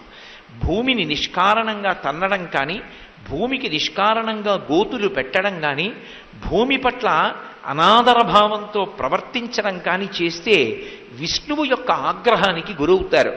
అందుకే నిద్రలేచి తప్పనిసరి పరిస్థితుల్లో కాలు కింద పెట్టవలసి వచ్చినప్పటికీ కూడా మంచం మించి కాలు కింద పెడుతూనే భూదేవికి క్షమాపణ చెప్పి నమస్కారం చేసి కిందకి దిగుతాం. అమ్మా, నువ్వు శ్రీ మహావిష్ణువు యొక్క ఇల్లాలివి, నాకు తప్పట్లేదు, నడవడానికి నీ మీద కాలు పెట్టడం వినా మార్గం లేదు, అందుకని అమ్మా నన్ను మన్నించు అని విష్ణుపత్ని నమస్తుభ్యం పాదాహతిం క్షమస్వమి, అమ్మా తప్పక నీ మీద కాలు పెడుతున్నాను, నన్ను మన్నించమని అడిగి ప్రార్థన చేసి కాలు పెట్టి దిగుతాం. అటువంటిది భూమినంతటినీ గోతులు పెట్టి తవ్వేస్తుంటే దేవతలందరూ బ్రహ్మగారి దగ్గరికి వెళ్ళారు. ఈ సగరులు అత్యుత్సాహవంతులై భూమిని తవ్వేస్తున్నారు. ఎలా అని అడిగారు. ఆయన అన్నాడు, ఈ భూమిని రక్షించవలసినటువంటి వాడు శ్రీ మహావిష్ణువు. ఆయన ప్రస్తుతం కాపిలం రూపమాస్తాయ ధారయత్యనిశం ధరాం, కపిల మహర్షి రూపంలో ఇవాళ పాతాళలోకంలో తపస్సు చేస్తున్నాడు. భూమి ఆయనది, ఆయన తన భూమిని తాను రక్షించుకుంటాడు. వీళ్ళు అల్పాయుర్దాయం కలిగిన వాళ్ళు, మహోత్సాహవంతులు, ఒకేసారి మడిసిపోతారు. మీరు బెంగ పెట్టుకోకండి, వెళ్ళి రమ్మన్నారు. ఈ 60,000 మంది సగరులు చిట్ట చివరికి వెతుక్కుంటూ కిందకి వెళ్ళిపోయారు, పాతాళలోకానికి వెళ్ళిపోయారు. వెళ్ళిపోయిన తర్వాత కపిల మహర్షి ఆశ్రమంలో ఆ గుర్రాన్ని కట్టి ఇంద్రుడు వెళ్ళిపోయాడు. గుర్రాన్ని చూశారు. చూడగానే ఈ గుర్రాన్ని తస్కరించిన వాడు అదిగో తపస్సు చేసుకుంటున్నటువంటి ఆ కపిల మహర్షి. కాబట్టి ఇప్పుడు మనం ఆ కపిల మహర్షిని చంపేద్దామని అక్కడ చేతికి దొరికినటువంటి ఆయుధాలన్నీ పట్టుకొని 60,000 మంది కూడా ఆయన మీద పడ్డారు. ఆయన వీళ్ళ యొక్క అరుపులు కేకలు చూసి ఒక్కసారి కళ్ళు తెరిచి చూశాడు. చూసి శ్రుత్వాతు వచనంతేషాం కపిలో రఘునందన రోషేన మహతావిష్టో హుంకారమకరోత్తదా భస్మరాశి కృతా సర్వే కాకుత్స సగరాత్మజా. ఆయన ఒక్కసారి హుం అని అరిచాడు కోపంతో. ఆయన చేసినటువంటి ఆ హుంకారానికి, అందులోంచి వచ్చిన అగ్నిజ్వాలలకి 60,000 మంది సగరులు భస్మరాశులై పడిపోయారు. అవతల సగర చక్రవర్తి యజ్ఞదీక్షలో ఉన్నాడు. గుర్రమా కనపడలేదు, వెళ్ళిన వాళ్ళ తిరిగి రాలేదు. కాబట్టి నేను లేచి వెళ్ళి ఆ గుర్రాన్ని వెతికి తీసుకొస్తానన్నాడు. బ్రాహ్మణులన్నారు, యజ్ఞం చేయించేవాళ్ళు, నీ ఇష్టం వచ్చినట్టు దీక్ష స్వీకరించి నువ్వు వెళ్ళిపోతే నీకు కాదు దోషం, నీతో పాటుగా ఈ యజ్ఞం చేయించినటువంటి బ్రాహ్మణులకు కూడా వస్తుంది. అందుకని యజ్ఞం చేయించే ముందు ఎవరితో చేయించాలి, వాళ్ళని అలా కూర్చోపెట్టచ్చా, వాళ్ళతో హవిస్ ఇప్పించచ్చా, యజ్ఞంలో ఈ మంత్రం అన్వయం చెయ్యొచ్చా, క్షేమం కలగడానికి ఎవరితో యజ్ఞం చేయించి ఎవరికి ఫలితాన్ని కట్టపెట్టాలి, ఇవి తెలిసి ప్రవర్తించాలి తప్ప బ్రాహ్మణుడు మంత్రం వచ్చు కదా అని చెప్పి ఎలా పడితే అలా యజ్ఞాలు చేయించడాన్ని శాస్త్రం అంగీకరించదు. అలా ధైర్యంగా చెప్పగలిగినటువంటి వాళ్ళు అక్కడ ఉన్న బ్రాహ్మణులు, నువ్వు దీక్షా స్వీకారం చేసి విడిచిపెట్టి యజ్ఞాశ్వం కోసం వెళ్ళడం కుదరదు, ఇక్కడ ఉండవలసిందే. మరి కొడుకులు 60,000 మంది చనిపోయారని తెలిస్తే ఆయనకి అశౌచం రాదా? రాదు. ఎందుకంటే దీక్షా కంకణం కట్టుకుని ఉన్నాడు. ఆ కంకణ ధారణ ఎందుకు చేస్తారు అంటే కార్యక్రమ పరిసమాప్త పర్యంతం ఆయనను రక్షించడం కోసమే ఆ దీక్షా కంకణాన్ని మంత్రపురస్సరంగా కడతారు. కాబట్టి ఇప్పుడు తన పెద్ద భార్య యొక్క కుమారుడైన అసమంజసుని యొక్క కుమారుడు తన మనవడైనటువంటి అంశుమంతుణ్ణి పిలిచి, నువ్వు వెళ్ళి యజ్ఞాశ్వాన్ని వెతికి తీసుకురమ్మన్నాడు. అంశుమంతుడు వెతికాడు, పాతాళలోకానికి వెళ్ళాడు. కపిల మహర్షి ఆశ్రమంలో ఉన్నటువంటి యజ్ఞాశ్వాన్ని చూశాడు. కపిల మహర్షికి నమస్కారం చేసి యజ్ఞాశ్వాన్ని తీసుకొద్దామని వెళ్ళాడు. 60,000 బూది కుప్పలు కనపడ్డాయి. ఈ 60,000 బూది కుప్పలు ఎవరివి? తన పినతండ్రులవు. ఆయన యజ్ఞాశ్వం దొరికిందని సంతోషపడి రాలేదు. 60,000 బూది కుప్పలు కనపడితే ఇవి మా పినతండ్రులవి, మా పినతండ్రులు 60,000 మంది శరీరం విడిచిపెట్టారు అంటే ఉత్తర క్షణంలో వాళ్ళకి జలతర్పణ చెయ్యాలి. ఆ నీళ్లు తాగితే తప్ప వాళ్ళకి దాహం పోదు. శరీరాల్ని విడిచిపెట్టి సూక్ష్మరూపాలతో ప్రయాణం చేస్తారు. కాబట్టి ఉన్న ఉత్తరాధికారిని నేనే. జలతర్పణ చెయ్యాలని ముందు గుర్రాన్ని తీసుకెళ్లే ప్రయత్నం చేయలేదు, జలతర్పణ చేయడానికి ప్రయత్నం చేశాడు. అంటే మనం బాగా రామాయణం చదువుకున్నప్పుడు జ్ఞాపకం పెట్టుకోవలసిన విషయం ఏమిటంటే, పితృకార్యమునందు ఏమరపాటు పనికిరాదు. తల్లి తండ్రి వాళ్ళిద్దరూ లేనినాడు, వాళ్ళు జన్మ ఇవ్వని నాడు వాళ్ళు అంత ప్రేమతో పెంచి పెద్ద చెయ్యని నాడు అసలు నేనున్నానన్న మాటే లేదు. అటువంటి తల్లి తండ్రి శరీరం పడిపోయిన రోజు జ్ఞాపకం పెట్టుకొని శ్రాద్ధకర్మ చెయ్యడానికి ఇష్టపడనటువంటి వాడు, తల్లిని తండ్రినే స్మరించనటువంటి వాడు, వాడితో స్నేహం చేస్తే నన్ను గౌరవిస్తాడని, నా నమ్మకాన్ని నిలబెడతాడని, నా మాట వింటాడని, వాణ్ణి నేను నమ్మవచ్చని నేను ఎలా రూఢం చేసుకుంటాను? కన్న తల్లిదండ్రులకే తద్దినం పెట్టనటువంటి వాడు ఇతరులతో సక్రమంగా ప్రవర్తిస్తాడా? ఒక మనుష్యుని యొక్క ప్రథమ కర్తవ్యం ఏది అంటే తల్లిదండ్రులకు తద్దినం పెట్టడం. ఒక తల్లి ఒక తండ్రి కడుపున పుట్టినటువంటి అన్నదమ్ములు ఏ కారణానికి దెబ్బలాడుకోనివ్వండి, తండ్రి గారు శరీరం విడిచిపెట్టిన రోజున, తల్లిగారు శరీరం విడిచిపెట్టిన రోజున పెద్దన్నగారి ఇంటికి వెళ్ళి తద్దినం పెట్టడానికి పక్కన కూర్చోడానికి సిద్ధపడనటువంటి తమ్ముడు వాడు బ్రతికున్నా సరే వాడు ఘోరమైనటువంటి అపరాధం చేసినటువంటి వాడు. వాడికి పితృదేవతల యొక్క ఆశీర్వచనం ఉండదు. వెళ్ళి తీరాలి, తల్లిదండ్రులకు తద్దినం పెట్టి తీరాలి. ఏమండి, ఇక్కడ తద్దినం పెడితే తండ్రి గారికి తల్లిగారికి ముడుతుందా? వాళ్ళు తింటారా? ఏమి, ఒక ఊరు విడిచిపెట్టి తండ్రి ఇంకొక ఊరు విడితే ఇక్కడ ఎవరికైనా బ్రాహ్మణులకు సంకల్పం చేసి అన్నం పెడితే ఆ ఊళ్ళో ఉన్న తండ్రి కడుపు నిండుతుందా? ఎలా అందుతుంది? ఇక్కడ పెడితే అక్కడ ఎలా అందుతుంది అని కొంతమంది విపరీత వ్యాఖ్యలు చేస్తుంటారు. శ్రీరామచంద్రమూర్తి ఒక చోట అవైదికమైనటువంటి ఇటువంటి వాదన వాదించినటువంటి తన మంత్రితో మాట్లాడి వైదికమైనటువంటి హృదయాన్ని స్థాపిస్తాడు. నేను బొంబాయిలో ఉన్నటువంటి నా కొడుక్కి ఒక 1000 రూపాయలు ఇక్కడ టెలిగ్రామ్ మనీ ఆర్డర్ కట్టి పంపించాను అనుకోండి, ఇక్కడ పోస్ట్ ఆఫీస్కి వెళ్ళి 1000 రూపాయలు ఇచ్చాను. ఇక్కడ నేను 1000 రూపాయలు టెలిగ్రామ్ మనీ ఆర్డర్ కట్టి పోస్ట్ ఆఫీస్లో ఇచ్చినటువంటి డబ్బు ఎక్కడో ఉన్నటువంటి నా కొడుక్కి ముంబైలో ఉన్నవాడికి అందుతోందా లేదా? ఇక్కడ కట్టిన డబ్బు అక్కడ అందుతోంది, నువ్వు పెట్టుకున్న వ్యవస్థలోనే. పరమేశ్వరుడు పెట్టిన వ్యవస్థలో తద్దినం మంత్రంతో పెడితే పితరులకు అందదని నువ్వు చెప్పడానికి నువ్వెవడివి? నువ్వు పెట్టుకున్న వ్యవస్థలోనే అందుతున్నప్పుడు పరమేశ్వరుడు నిర్మించినటువంటి వ్యవస్థలో ఆ సమయానికి ఆ మంత్రాన్ని సంకలనం చేసి అందిస్తే ఆ జలతర్పణ పితృదేవతలకు అందుతుందని, వాళ్ళ నీళ్లు తాగుతారని, నువ్వు సంతానంగా పుట్టినందుకు నీ ప్రథమ కర్తవ్యం తల్లిదండ్రుల యొక్క తద్దినం పెట్టడమే. ఆ పితృకార్యం చెయ్యని నాడు ఆ జీవితానికి అర్థం లేదు. అంతకన్నా కృతజ్ఞతతో కూడినటువంటి బ్రతుకు ఇంకొకటి లేదు. ఒకరి ఇంటికి వెళ్ళినప్పుడు ఆ ఇంటికి మళ్ళీ ఇంకొకసారి వెళ్ళాలా వెళ్ళక్కర్లేదా అన్న నిర్ణయం దేన్ని బట్టి చెయ్యవలసి ఉంటుందంటే, తనకి జన్మనిచ్చిన తల్లిదండ్రుల యొక్క ఫోటోలు ఇంట్లో ఉన్నాయా లేదా? కనీసం అన్ని ఫోటోలు అక్కర్లేనివన్నీ పెట్టుకున్నావు, జన్మనిచ్చిన తల్లిదండ్రుల ఫోటోలు 2 ఇంట్లో లేకపోతే ఆ ఇంటికి ఇంకొకసారి నువ్వు దేనికి వెళ్ళాలి? కన్న తల్లిదండ్రుల మీదే భక్తి లేనివాడు, కన్న తల్లిదండ్రుల శరీరం విడిచిపెట్టినటువంటి తిథి నీకు జ్ఞాపకం లేకపోతే, ఆ తిథి నాడు తద్దినం పెట్టడం నీకు చేత కాకపోతే నిన్ను ఎవరు విశ్వసించాలి ఈ లోకంలో? నిన్ను కట్టుకున్న ఇల్లాలు కూడా నమ్మదు.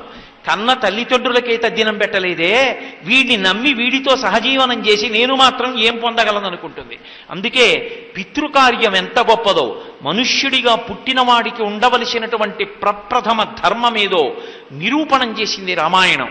అక్కడ గుర్రం ఎదురుగుండా దొరికినా కూడా గుర్రాన్ని తీసుకుని రాలేదు అంశుమంతుడు. ఎక్కడైనా జలస్థానం ఉన్నదేమో నీరు పట్టుకుని మొట్టమొదట 60,000 మందికి జలతర్పణ చేస్తానని గుర్రాన్ని అక్కడే వదిలేసి పరిగెత్తాడు. పరిగెత్తి ఒక తటాకం దగ్గరికి వెళ్ళి నీరు తీసి వాళ్ళకి జలతర్పణ చేయబోతున్నాడు. మేనమామయ్య అయిన గరుత్మంతుడు కనబడి ఒక మాట అన్నాడు, నాయనా, నీ యొక్క పినతండ్రులు సామాన్యమైన రీతిలో మరణించలేదు, ఒక బ్రాహ్మణుని యొక్క ఆగ్రహ జ్వాలల చేత భస్మమయ్యారు. అటువంటి మరణము పొందినటువంటి వారికి ఈ భూమి మీద ఉన్నటువంటి నీళ్లతో తర్పణ ఇచ్చినా అవి వాళ్ళని చేరే లోపలే ఆకాశంలోనే ఆవిరైపోతాయి, ఆ నీరు వారికి అందదు. అటువంటి ఉగ్రమరణమును పొందినటువంటి వారికి జలతర్పణలు అందాలంటే, వాళ్ళు ఊర్ధ్వలోకాలకి వెళ్ళాలంటే, స్వర్గలోక నివాసం చెయ్యాలంటే ఆకాశంలో ప్రవహిస్తున్నటువంటి దేవగంగ ఉంది, ఆమె హిమవంతుని యొక్క పెద్ద కుమార్తె. 2వ కుమార్తె పార్వతీదేవి హైమవతి. పార్వతీదేవి యొక్క పెద్ద కుమార్తె ఆకాశగంగని భూమి మీదకి తీసుకొచ్చి, ఆ భూమి మీద ప్రవహించినటువంటి గంగని పాతాళలోకానికి తీసుకొచ్చి, పాతాళలోకంలో ప్రవహించినటువంటి గంగా ప్రవాహం ఈ పితరుల యొక్క భస్మరాశుల ముంచి విడితే వాళ్ళకి జలతర్పణ జరిగి వాళ్లకు ఉన్నటువంటి పాపములు శమించి వాళ్ళు స్వర్గలోకవాసాన్ని పొందుతారు. కాబట్టి ఇక్కడ నీటితో నువ్వు తర్పణ చేయకూడదు. కాబట్టి నువ్వు తొందరగా గుర్రాన్ని తీసుకుని వెళ్ళిపో, యజ్ఞం పూర్తి చేయడం జరుగుతుంది. తరువాత ఊర్ధ్వలోకాలలో ఉన్న గంగని తీసుకురావడానికి ప్రయత్నం చేద్దువు గాని అన్నాడు. ఆ మాట వినగానే సుపర్ణ వచనం శ్రుత్వా సోంశుమాన్ అతివీర్యవాన్ తరితం భయమాదాయ పునరాయాన్ మహాయశాహ. గొప్ప కీర్తివంతుడు. దేనిచేత? ఒక మనుష్యుడిగా ఏది ముందు చెయ్యాలో అది తెలుసుకున్నవాడు. ఇప్పుడు ఆ గుర్రాన్ని తీసుకుని సగర చక్రవర్తి దగ్గరికి వెళ్ళాడు. యజ్ఞం పూర్తయిపోయింది. సగర చక్రవర్తి బ్రతికి ఉన్నంత కాలం ఒక్క విషయం మీదే బాధపడ్డాడు.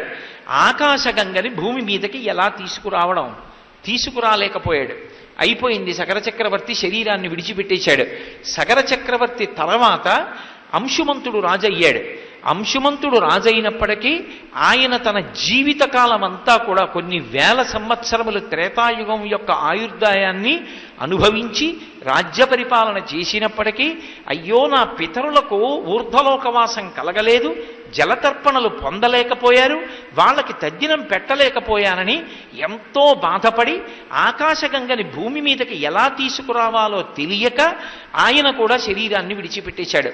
అంశుమంతుడు శరీరం విడిచిపెట్టిన తర్వాత దిలీపుడు రాజయ్యాడు. దిలీపుడు పరిపాలన చేసినంత కాలం ఎలా నా వంశంలో నా పూర్వీకులు నా పితరులు కొంతమంది భస్మరాశులై ఉండిపోయారు, వాళ్ళకి జలతర్పణ జరగలేదు, ఎలా ఆకాశగంగని తీసుకురావడం? ఆయన జీవితకాలము పరితపించి శరీరాన్ని వదిలేశాడు. దిలీపుడి తర్వాత భగీరథుడు రాజయ్యాడు. అంటే ఇక్ష్వాకు వంశంలో పుట్టినటువంటి వాళ్ళు అంతమంది అయిపోతున్నా ఆ భస్మరాసులుగా పడిపోయిన వాళ్ళు అలాగే ఉండిపోయినా మనం ఏం చేస్తాంలే, ఎప్పుడో ముత్తాతల ముందు వాళ్ళు, ఇక మనం ఏం చేస్తాం దాని గురించి అని చెప్పి మరిచిపోలేదు. వాళ్ళని ఉద్ధరించాలి, వాళ్ళకి జలతర్పణ చెయ్యాలి, వాళ్ళ కోసం ఆకాశగంగని తీసుకురావాలి. మీరొక్కటి ఆలోచించండి. భగీరథుడు రాజైన తరువాత పరమ సంతోషంగా అంతఃపురంలో కూర్చుని రాజభోగాలన్నీ అనుభవిస్తూ సంతోషంగా జీవితాన్ని గడపచ్చు. ఆకాశగంగని భూమి మీదకి తీసుకురావడం అంటే అంత తేలిక మార్గమా? భగీరథుడు చేసినటువంటి ప్రయత్నం వింటే అయ్య బాబోయ్ అంటారు. అందుకే రామాయణంలోంచి సామెతలన్నీ వచ్చాయి. భగీరథ ప్రయత్నం చేశాడు రా అంటారు. వెళ్ళి మహానుభావుడు ఊర్ధ్వబాహు పంచతప మాసాహారో జితేంద్రియ తస్య వర్ష సహస్రాణి ఘోరే తపసి తిష్ఠిత. 1000 సంవత్సరములు ఘోరమైన తపస్సు చేశాడు. ఊర్ధ్వబాహు, 2 చేతులు పైకి ఎత్తి నించోపెట్టాలి. అంత తేలిక కాదు. ఒక్క 10 నిమిషాలు నించోపెట్టేటప్పటికీ గూడలు జారిపోతాయి. 1 నెల పాటు అలాగే చేతులెత్తి ఉంచేవాడు. పంచతప, 4 పక్కల అగ్నిహోత్రాన్ని ఉంచుకునేవాడు. కళ్ళు 2 తెరిచి సూర్యుణ్ణి అలాగే చూస్తూ ఉండేవాడు. 5 అగ్నిహోత్రముల మధ్య ఉన్నట్లు.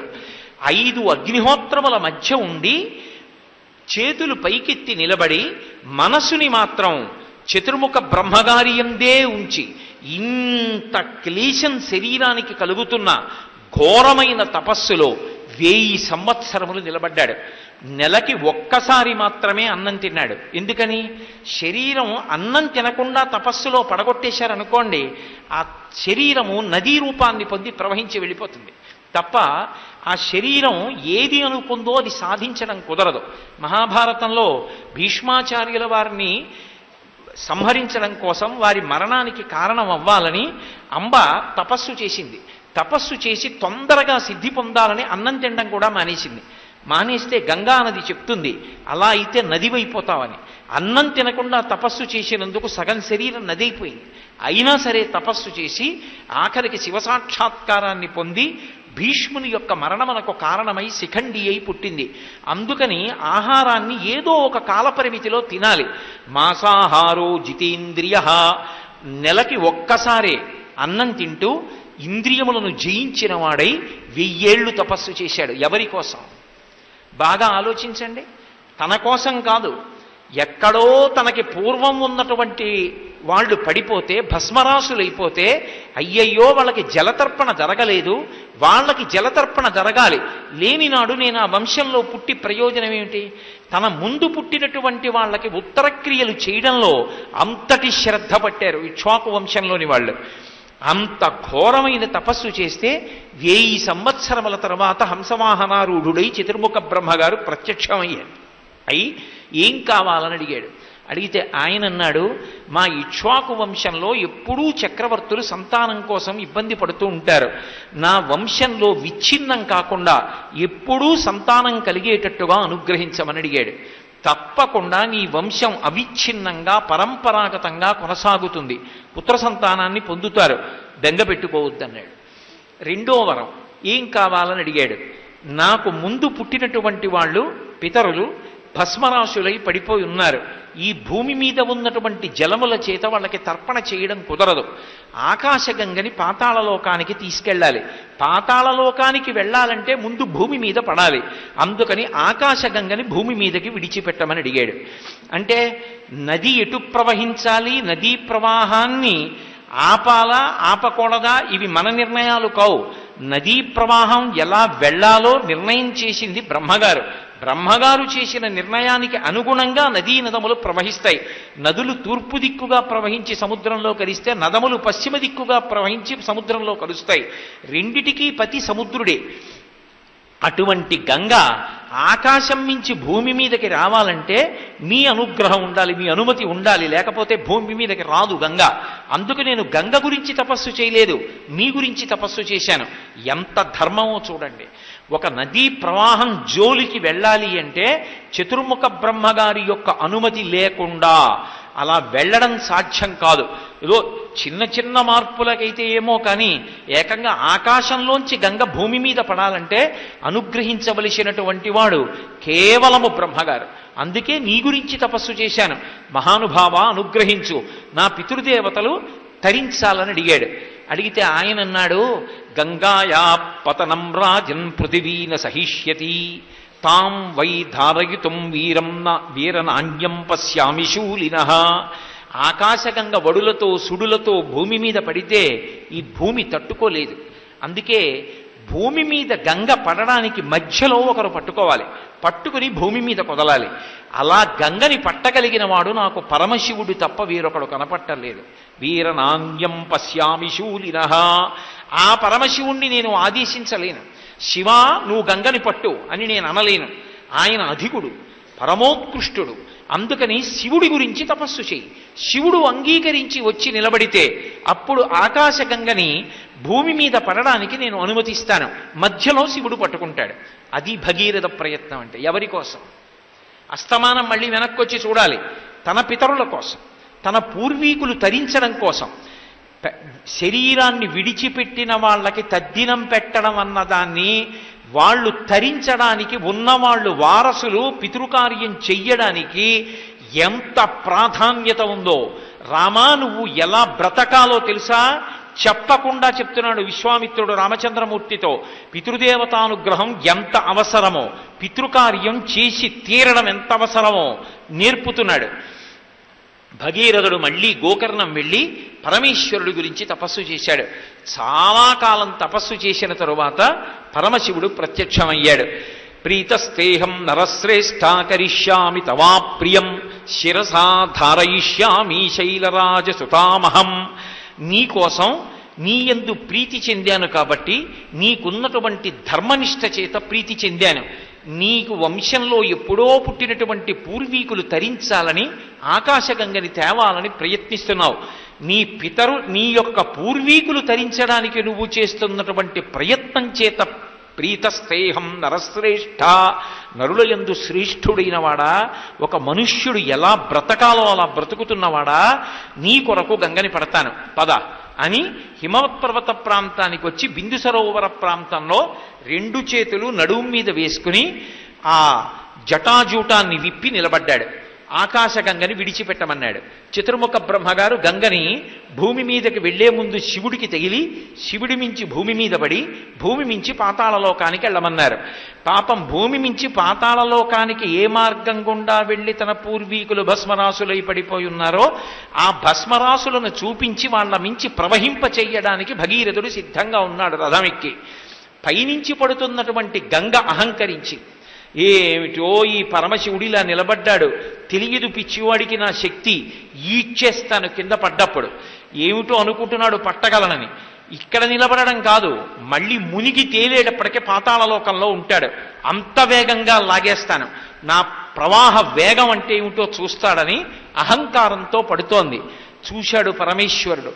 ఆయనకి తెలియదు ఎవరి మనసులో ఏదుందో. పెద్ద జటాజూటాన్ని విప్పాడు. సాకథం చిన్మహింగంతుం న శక్నోద్యత్నమాస్థిత నైవ నిర్గమనం లేభే జటామండలమోహిత. అలా గంగ పడుతూనే ఉంది. కొన్ని సంవత్సరములు అయిపోయింది. ఆ జటాజూటంలో తిరుగుతూనే ఉంది. నీటి చుక్క పరమేశ్వరుని యొక్క జటాజూటంలోంచి కిందకి పడలేదు. ఏదో బిందెలో నీళ్లు తిరిగినట్టుగా తిరుగుతోంది ఆ జటాజూటంలో. చూశాడు భగీరథుడు. ఎంతకాలమో అయిపోయింది, ఇప్పటికి చుక్క నీళ్లు పడలేదు. ఓహో, గంగ అహంకరించింది. పరమశివుడు కట్టేశాడు. నా పితరుల అనుగ్రహం, వాళ్ళు ఉత్తీర్ణులవ్వడం ఎలా జరుగుతుంది? మళ్ళీ పరిగెత్తుకుంటూ పరమశివుడి దగ్గరికి వెళ్ళాడు. మళ్ళీ ఆయన గురించి తపస్సు చేసి, మహానుభావ, గంగ అహంకరించడమూ బాగుంది, మీరు కట్టేయడమూ బాగుంది, నా పూర్వీకులు తరించడం ఎలా? కాబట్టి గంగని విడిచిపెట్టండి అని మళ్ళీ ప్రార్థన చేశాడు. నువ్వు చేసిన ప్రార్థనకి గంగని విడిచిపెడుతున్నానని జటాజూటంలోంచి ఒకేసారి విడిచిపెట్టేశాడు ప్రవాహాన్ని.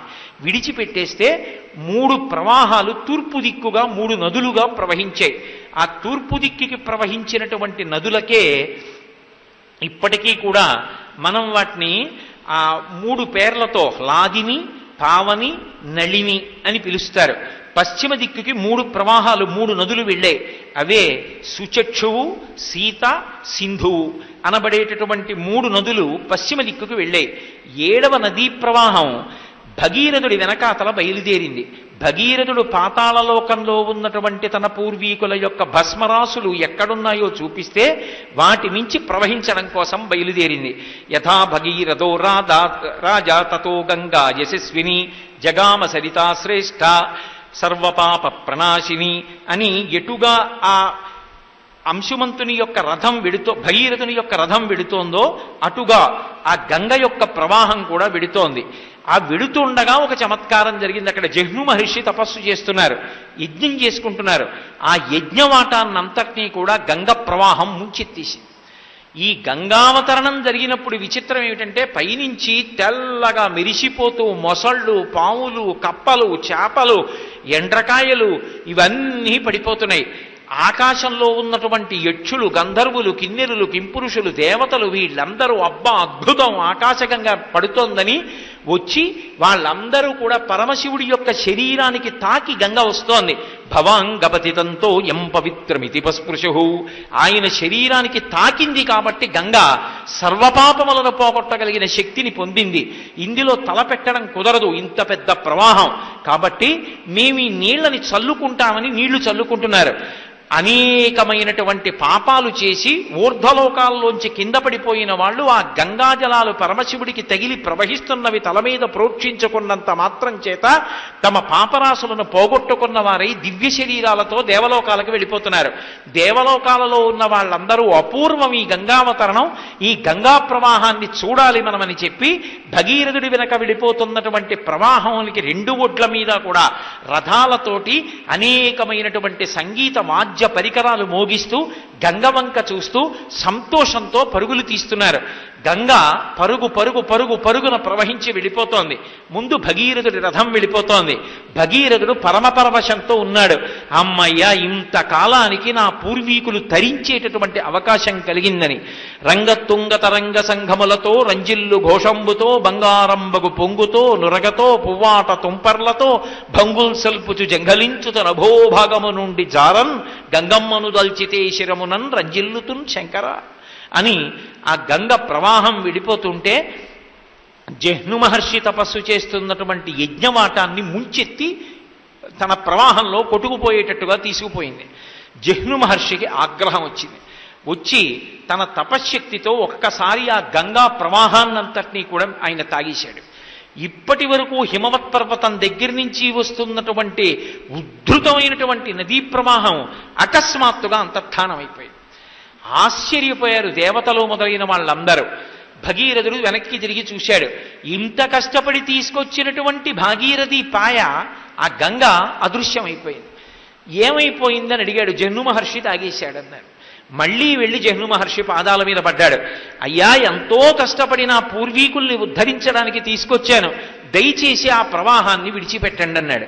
తన యొక్క చెవులలోంచి జహ్ను మహర్షి విడిచిపెట్టారు. తస్మాత్ జహ్ను సుతా గంగా ప్రోచ్యతే జాహ్నవీతి చ జగామచ పునర్గంగా భగీరథ రథానుగా. ఆ జహ్ను మహర్షి యొక్క చెవులలోంచి వచ్చింది కాబట్టి ఆ ప్రవాహానికి జాహ్నవి అని పేరొచ్చింది. మళ్ళీ భగీరథుని యొక్క రథం వెనకాతల ప్రవాహం వెళ్ళిపోయింది. ఆఖరికి భగీరథుని యొక్క రథం పాతాళలోకంలో సగరుల యొక్క భస్మ రాసులున్న చోటికి వెళ్ళింది. ఈ గంగా ప్రవాహం కూడా ఆ సగరుల యొక్క బూది కుప్పల మించి ప్రవహించింది. వెంటనే చతుర్ముఖ బ్రహ్మగారు హంసవాహనం ఎక్కి ఆ పాతాళలోకం దగ్గరికి వచ్చి, ఎంత గొప్ప ప్రయత్నం చేశావురా నాయనా, నీ పూర్వీకులు ఎవ్వరూ చెయ్యలేకపోయారు. కేవలం నీ పూర్వీకుల్ని ఉద్ధరించడం కోసం గంగా ప్రవాహాన్ని త్రిపథగగా ప్రయాణింపచేశావు. ఆకాశంలో ప్రవహించేటటువంటి గంగ మందాకిని అనేటటువంటి పేరుతో ప్రవహిస్తుంది. భూలోకంలో ప్రవహించేటటువంటి గంగ ఇక్కడ ఉండేటటువంటి గంగ గంగానది అన్న పేరుతో, పాతాళలోకంలో ఉండేటటువంటి గంగ భోగవతి అన్న పేరుతో ప్రవహిస్తోంది. త్రిపథగయై భాగీరథి, భోగవతి, మందాకిని అన్న పేర్లతో ప్రవహించేటట్లుగా చేసి 3 లోకములలోకి గంగా ప్రవాహాన్ని తీసుకొచ్చి నీ పూర్వీకుల్ని ఉద్ధరించావు. 7 పాయలుగా గంగ ప్రవహించేటట్టు చేశావు. కాబట్టి ఈ వచ్చినటువంటి పాయకి భాగీరథి అని నీ పేరే ఉంచుతున్నాను, నీ పేరు మీద ఈ నది ప్రవహిస్తుంది అని.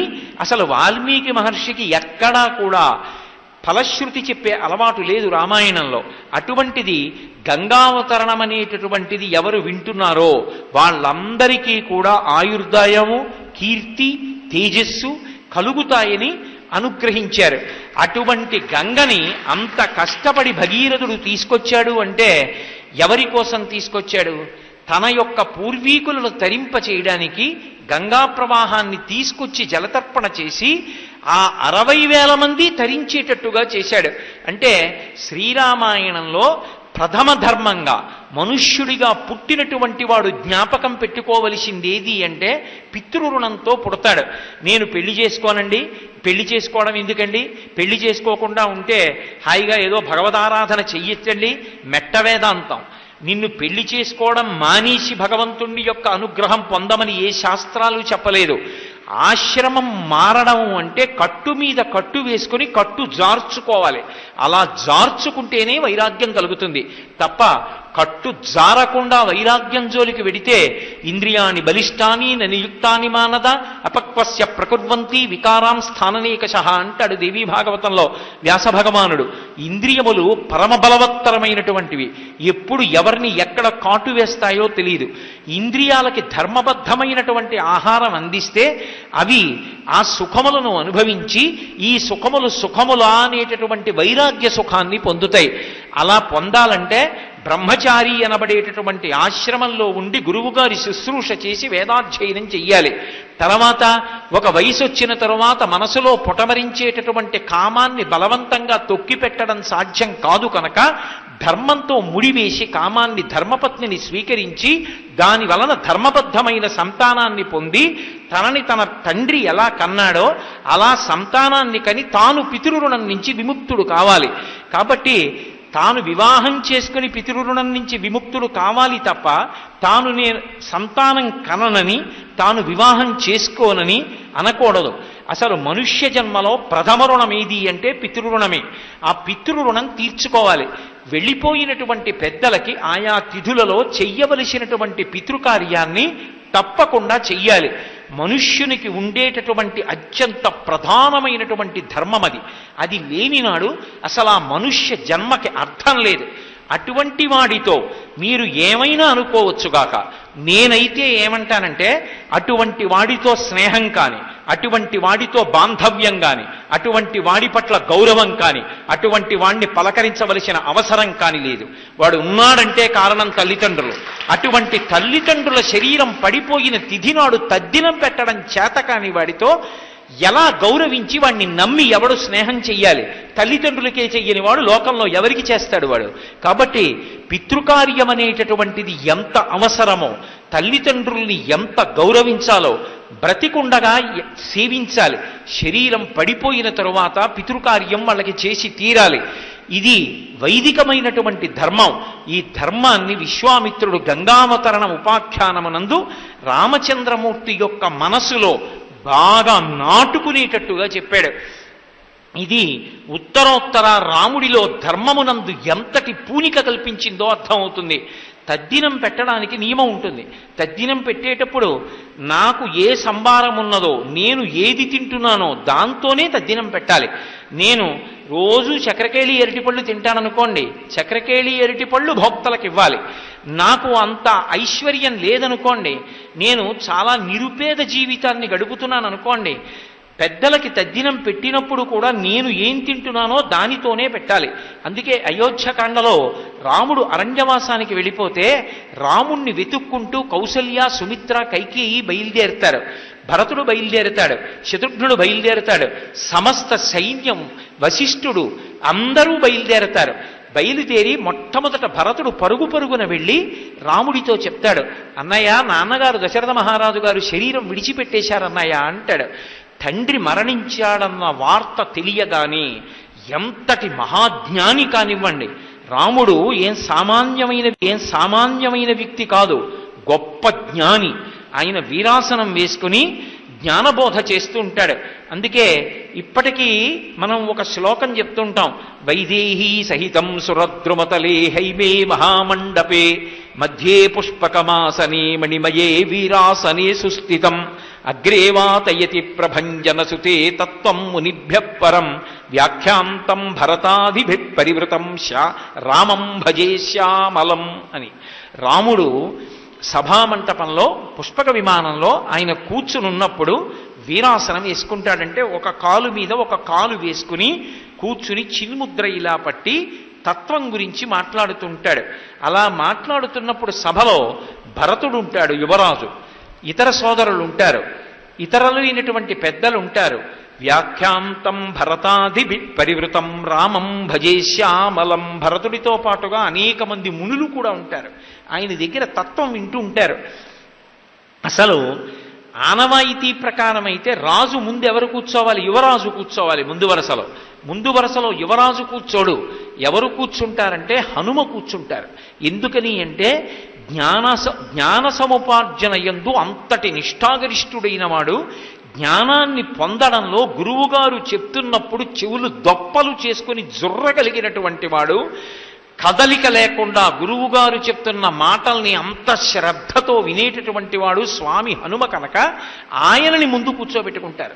అందుకే అగ్రేవాచయతి ప్రభంజనసుతే తత్వం మునిభ్య పరం వ్యాఖ్యాంతం భరతాదిభి పరివృతం రామం భజే శ్యామలం. మహాజ్ఞాని, ఆయనకి తెలియని విషయమేం లేదు. సుందరకాండలో హనుమంటారు, యజుర్వేద వినీతశ్చ వేద విద్భి సుపూజిత ధనుర్వేదే చ వేదీషు వేదాంగేషు నిష్ఠిత అంటారు రాముడి గురించి. అన్ని వేదములు చదువుకున్నటువంటి వాడు, అన్ని విషయములు కరతలామలకములు. అటువంటి రామచంద్రమూర్తి అంత జ్ఞానం ఉన్నటువంటి వాడు తండ్రి అయినటువంటి దశరథ మహారాజు గారు మరణించారన్న మాట వినగానే ఎంత శోకానికి గురి అయ్యాడు. తండ్రి మరణించాడు అన్న మాట వింటే ఆయన వయసుతో సంబంధం లేదు. తండ్రి తండ్రి లాంటి వ్యక్తి, తల్లి లాంటి వ్యక్తి ఇక లోకంలో ఉండడు. తండ్రి ఎంత వృద్ధుడైపోనివ్వండి, తన కడుపున పుట్టినటువంటి బిడ్డల యొక్క క్షేమం కోసం అహరహం ఆలోచిస్తూ ఉంటాడు, భగవంతుణ్ణి ప్రార్థన చేస్తూ ఉంటాడు. సాక్షాత్ పరమేశ్వరుడు తండ్రి రూపంలో ఉంటాడు. అటువంటి తండ్రి వెళ్ళిపోయిన వాడు అంత గొప్పగా తన సుఖం గురించి ఆలోచించేవాడు, తన సుఖం గురించి కోరుకునేవాడు ఇక లేడు.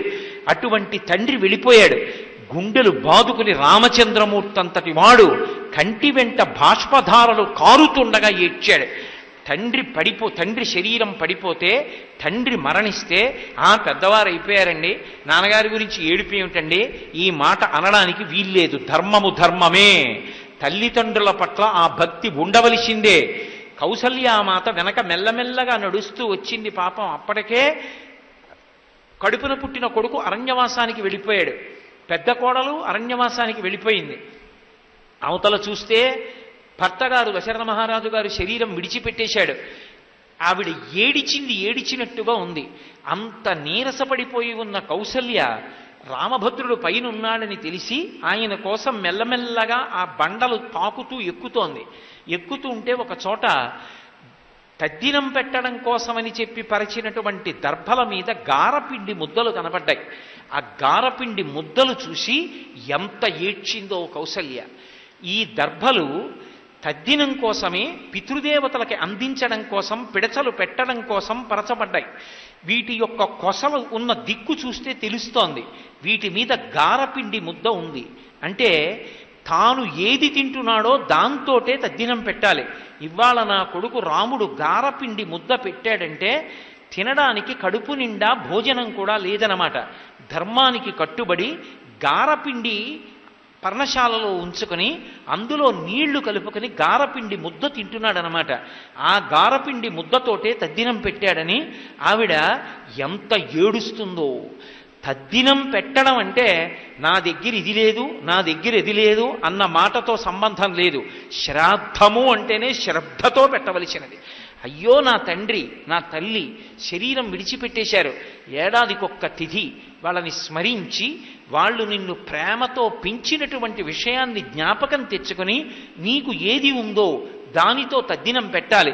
ఈ పరమ ధర్మం రామచంద్రమూర్తి యొక్క మనసులో నాటుకునేటట్టుగా పితృకార్యం చెయ్యడం, ఆ వంశంలో ఉన్నటువంటి పెద్దల పట్ల గౌరవాన్ని ప్రకటించడం ఎంత అవసరమో మనకి రామాయణం సూచిస్తుంది. అందుకే అమావాస్య తిథి వచ్చింది అంటే అది పితృ సంబంధమైనటువంటి తిథి. ఆ అమావాస్య తిథి మధ్యాహ్న వేళ యందు పితృదేవతలందరూ కూడా కొడుకు ఇంటికి జలతర్పణ కోసం వస్తారు. కాసిని నీళ్లు విడిచిపెడతాడేమోనని కనీసం అమావాస్య మధ్యాహ్నం 12 గంటలకి జలతర్పణ చేయకపోతే పీడబోయిరి.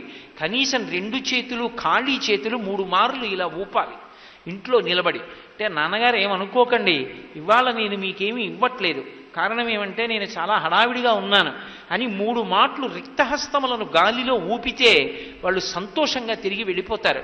పితృదేవతల పట్ల అంత భక్తితో ప్రేమతో ఉండాలి అని మనకి శాస్త్రాలు చెప్తున్నాయి. శ్రీరామాయణం వేదోపబృంహణం. రామచంద్రమూర్తి కానీ ఇక్ష్వాకు వంశంలో జన్మించిన వాళ్ళు కానీ పితృకార్యం చేయడంలో ఎంత పూనికతో ప్రవర్తించారో, మనుష్యుడిగా పుట్టినవాడు పితృకార్యం చేయడంలో ఎంత పూనికతో చెయ్యాలో మనకి శ్రీరామాయణం నిరూపణం చేస్తుంది. అడుగడుగున ధర్మమే. రామచంద్రమూర్తిని రామో విగ్రహవాన్ ధర్మ, ధర్మమే ఒక చోట రాశీభూతమైతే రాముడు అని పేరు పెట్టుకుంది.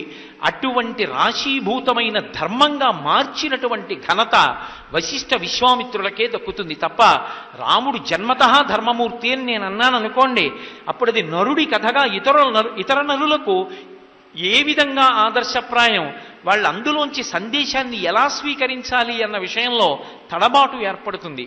అందుకే రామచంద్రమూర్తిని తీసుకుని విశ్వామిత్రుడు మిథిలా నగరానికి వెడతాడు. అసలు బయలుదేరింది మిథిలా నగరంలో జనక మహర్షి యజ్ఞం చేస్తున్నాడు. ఆ యజ్ఞం చూడడానికి అని బయలుదేరారు. యజ్ఞం చూడడానికి విశ్వామిత్రుడు బయలుదేరుతున్నాడు. మరి రాముడు ఎందుకు విశ్వామిత్రుడు వెంట బయలుదేరాడు?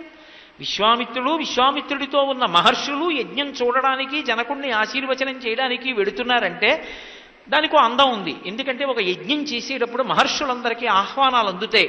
అయ్యా మీరు ఒక్కసారి వచ్చి మీ పాదస్పర్శతో ఈ ప్రాంగణాన్ని పునీతం చెయ్యండి అని అడుగుతారు. శిష్య ప్రశిష్యులతో వెడతారు. రాముడు ఎందుకు బయలుదేరాడు? రాముడు బయలుదేరడం వెనక ఒక రహస్యం ఉంది. 1,00,000 గ్రంథములు చదివి నేర్చుకునే దానికన్నా గురువుగారి వెంట వెళ్ళి గురువుగారు చెప్పింది విని గురువుగారు ఎలా ప్రవర్తించారో అలా ప్రవర్తించడం నేర్చుకోవడం చాలా తేలిక. అందుకే ధర్మానుష్ఠానాన్ని గురువుగారి వెంట వెళ్ళి నేర్చుకోవచ్చు. గురువుగారు చెప్పిన మాటలు వినడం కన్నా, కొత్తగా చదవడానికి నేర్చుకోవడానికి ఏమీ ఉండదు. అందుకే గురువు వెంట వెళ్ళిపోయాడంటే దదౌ కుశికపుత్రాయాస ప్రీతేనంతరాత్మన, దశరథుడు ఎలా ఇచ్చేశాడో అలా గురువుగారి వెంట వెళ్ళిపోయాడంతే. వెళ్ళిపోయి జనక మహారాజు గారి యొక్క యజ్ఞవాటాన్ని చేరుకున్నారు. విశ్వామిత్రుడికి తెలిసి ఎందుకు తీసుకొచ్చాడో రాముణ్ణి శ్రీరాముణ్ణి చెయ్యాలి, సీతాకళ్యాణం జరగాలి. సీతాకళ్యాణం ఎందుకు జరగాలి? ఆ అవతారంలో సీతమ్మ వచ్చి రాముడి పక్కన కూర్చుంటే తప్ప అసలు రావణ సంహారం అవ్వదు, అవతార ప్రయోజనం పూర్తవదు. నరుడు కాబట్టి రాముడు ఏమీ తెలియని వాడి కిందే ఉంటాడు. తాను రావణ సంహారం కోసం పుట్టానని, రావణాసురుణ్ణి తాను సంహరించాలని అలా ఏవో తనకి ఊహలున్నట్టుగా రాముడు ఎక్కడా కనపడడం. అక్కడ సీతమ్మ అయోనిజగా జన్మించింది. ఆవిడ అయోనిజగా జన్మించినటువంటి సీతమ్మకి భర్తని ఎవరిని తీసుకురావాలి? ఈ తడబాటు జనక మహారాజు గారి దగ్గర ఉంది. ఇప్పుడు ఆయనకి ఎవరిని తీసుకొచ్చి ఆమెకి భర్తగా చెయ్యాలో అవకాశం ఏర్పడక వీర్యశుల్క అని ప్రకటించాడు. మా ఇంట్లో శివధనస్సు ఉంది, ఆ శివధనస్సును ఎవరు ఎక్కువ పెడతారో వాళ్ళకిచ్చి చేస్తాను. శివధనస్సు అంటే భగవంతుని యొక్క ధనస్సు. భగవంతుని యొక్క ధనస్సును ఎవరు ఎక్కువ పెడతారు? భగవంతుడే ఎక్కువ పెడతాడు. ధనస్సుని వింటినారి కట్టడం, సంధించడం, దాంట్లో బాణాన్ని సంధించడం, ఆ వింటినారి కట్టడం, ధనస్సుని ఎక్కువ పెట్టడం అన్న మాటలకు అర్థం ఏమిటంటే మాయని వహించడం, మాయని భరించడం, మాయని నియమించడం. మాయాస్వరూపమే అమ్మవారు. అందుకే సౌందర్యలహరిలో శంకరాచార్యుల వారు ఓ మాట అంటారు, అమ్మవారి గురించి చెప్తూ అమ్మవారి యొక్క స్వరూపమేమి అంటే ఆమె మాయాస్వరూపంతో ఉంటుంది అని పరబ్రహ్మ మహిషి అంటారు. పరబ్రహ్మ మహిషిగా ఆమె మాయాస్వరూపంతో ఉంటుంది. మాయా అంటే ఏది ఆత్మ ఏది అనాత్మ అన్నది తెలియకుండా క్రీడింప చేస్తూ ఉంటుంది మూడు పురముల యందు. అటువంటి తల్లి అయోనిజగా వచ్చింది. ఇప్పుడు సీతమ్మ భర్త ఎవరు? ఎవ్వరికీ తెలియదు, ఒక్క విశ్వామిత్రుడికే తెలుసు. రాముడే సీతమ్మ భర్త, ఆయనే పరబ్రహ్మము, రామపరబ్రహ్మం. కానీ నరుడిగా ప్రవర్తిస్తున్నాడు. ఇప్పుడు వాళ్ళిద్దరినీ కలపాలి. తాను పైకి ఆ మాట చెప్పచ్చా? చెప్పడు. ఎందుకు చెప్పడు? రాముడు నరుడిగా వచ్చాడు. నరుడిగా వచ్చిన రాముడికి పెళ్లి చేయడం ఎవరి కర్తవ్యం? దశరథ మహారాజు గారి కర్తవ్యం. తన కడుపున పుట్టినటువంటి కొడుక్కి పెళ్లి చేసి ఎవరు కోడలుగా రావాలి అన్నది నిర్ణయం చేయవలసిన వాడు తండ్రి తప్ప, తండ్రి చెయ్యవలసిన నిర్ణయాన్ని ఎవ్వరూ చెయ్యకూడదు. ఎవరైనా చెయ్యాలి అంటే ఆ విషయం తండ్రితో చెప్పాలి. అయ్యా మీరు ఆమెను కోడలుగా స్వీకరించచ్చని చెప్పాలి తప్ప ఆయన చెప్పులు వాళ్ళు వేసుకుని తండ్రి చెయ్యవలసిన పని వాళ్ళు చెయ్యడానికి అధికారం ఎవ్వరికీ ఉండదు. ఒక్క తండ్రికి మాత్రమే కోడల్ని కానీ అల్లుణ్ణి కానీ నిర్ణయించేటటువంటి అధికారం. అది లేనినాడు ఆ ఇంట ఆ తండ్రికి ఉన్నటువంటి గౌరవము భంగమైపోయినట్టే. అందుకే తాను నిర్ణయం చేసి ఎంత గురుస్థానంలో ఉన్నా రామా నీకు సీతమ్మనిచ్చి వివాహం చేస్తాను, అక్కడ శివధనస్సును నువ్వు ఎక్కువ పెడుదువు కానివి, నేను ఆశీర్వచనం చేస్తాను, తప్పకుండా నువ్వు శివధనస్సు ఎక్కువ పెట్టగలవు అనడు. అలా అన్నాడు అనుకోండి, రాముడు ఒక్క మాట అంటాడు, ఆ పని మా నాన్నగారు చెయ్యాలేమో అంటాడు. అంటే ఇంత గురుస్థానంలో ఉన్నవాడు ఎంత ఇబ్బంది పడవలసి ఉంటుంది. మహితాత్ముడైనటువంటి విశ్వామిత్రుడు రాముడికి అంత ధర్మం నేర్పినవాడు, రాముడు ఎంత ధర్మాన్ని పాటిస్తాడో తెలుసున్నవాడు, తాను ధర్మం తప్పి ఎవరు రాముడి పక్కకి ఇల్లాలుగా రావాలో ఎందుకు నిర్ణయం చేస్తాడు? చెయ్యడు. అందుకే గొప్ప చమత్కారం చేశాడు. జనక మహారాజు గారి దగ్గరికి తీసుకెళ్ళాడు రామలక్ష్మణుల్ని. తీసుకెళ్ళి వీళ్ళు క్షత్రియులు, దశరథ మహారాజు గారి పిల్లలు, లేక లేక పుట్టారు, పేరు రామలక్ష్మణులు.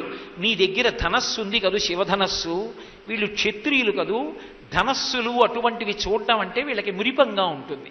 ఏతద్దర్శయ భద్రంతే కృతకామౌ నృపాత్మజౌ.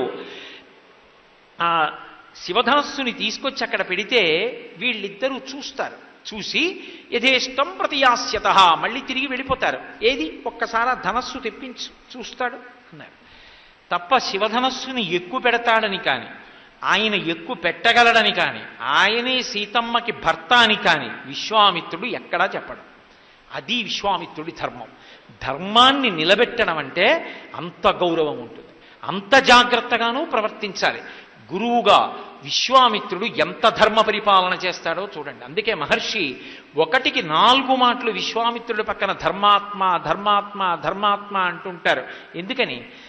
ఆయన గురుస్థానంలో కూర్చున్నప్పుడు అంత గొప్పగా ముందు ధర్మానుష్ఠానాన్ని చేసి శిష్యుడికి ధర్మమునందు అనురక్తి కల్పిస్తాడు.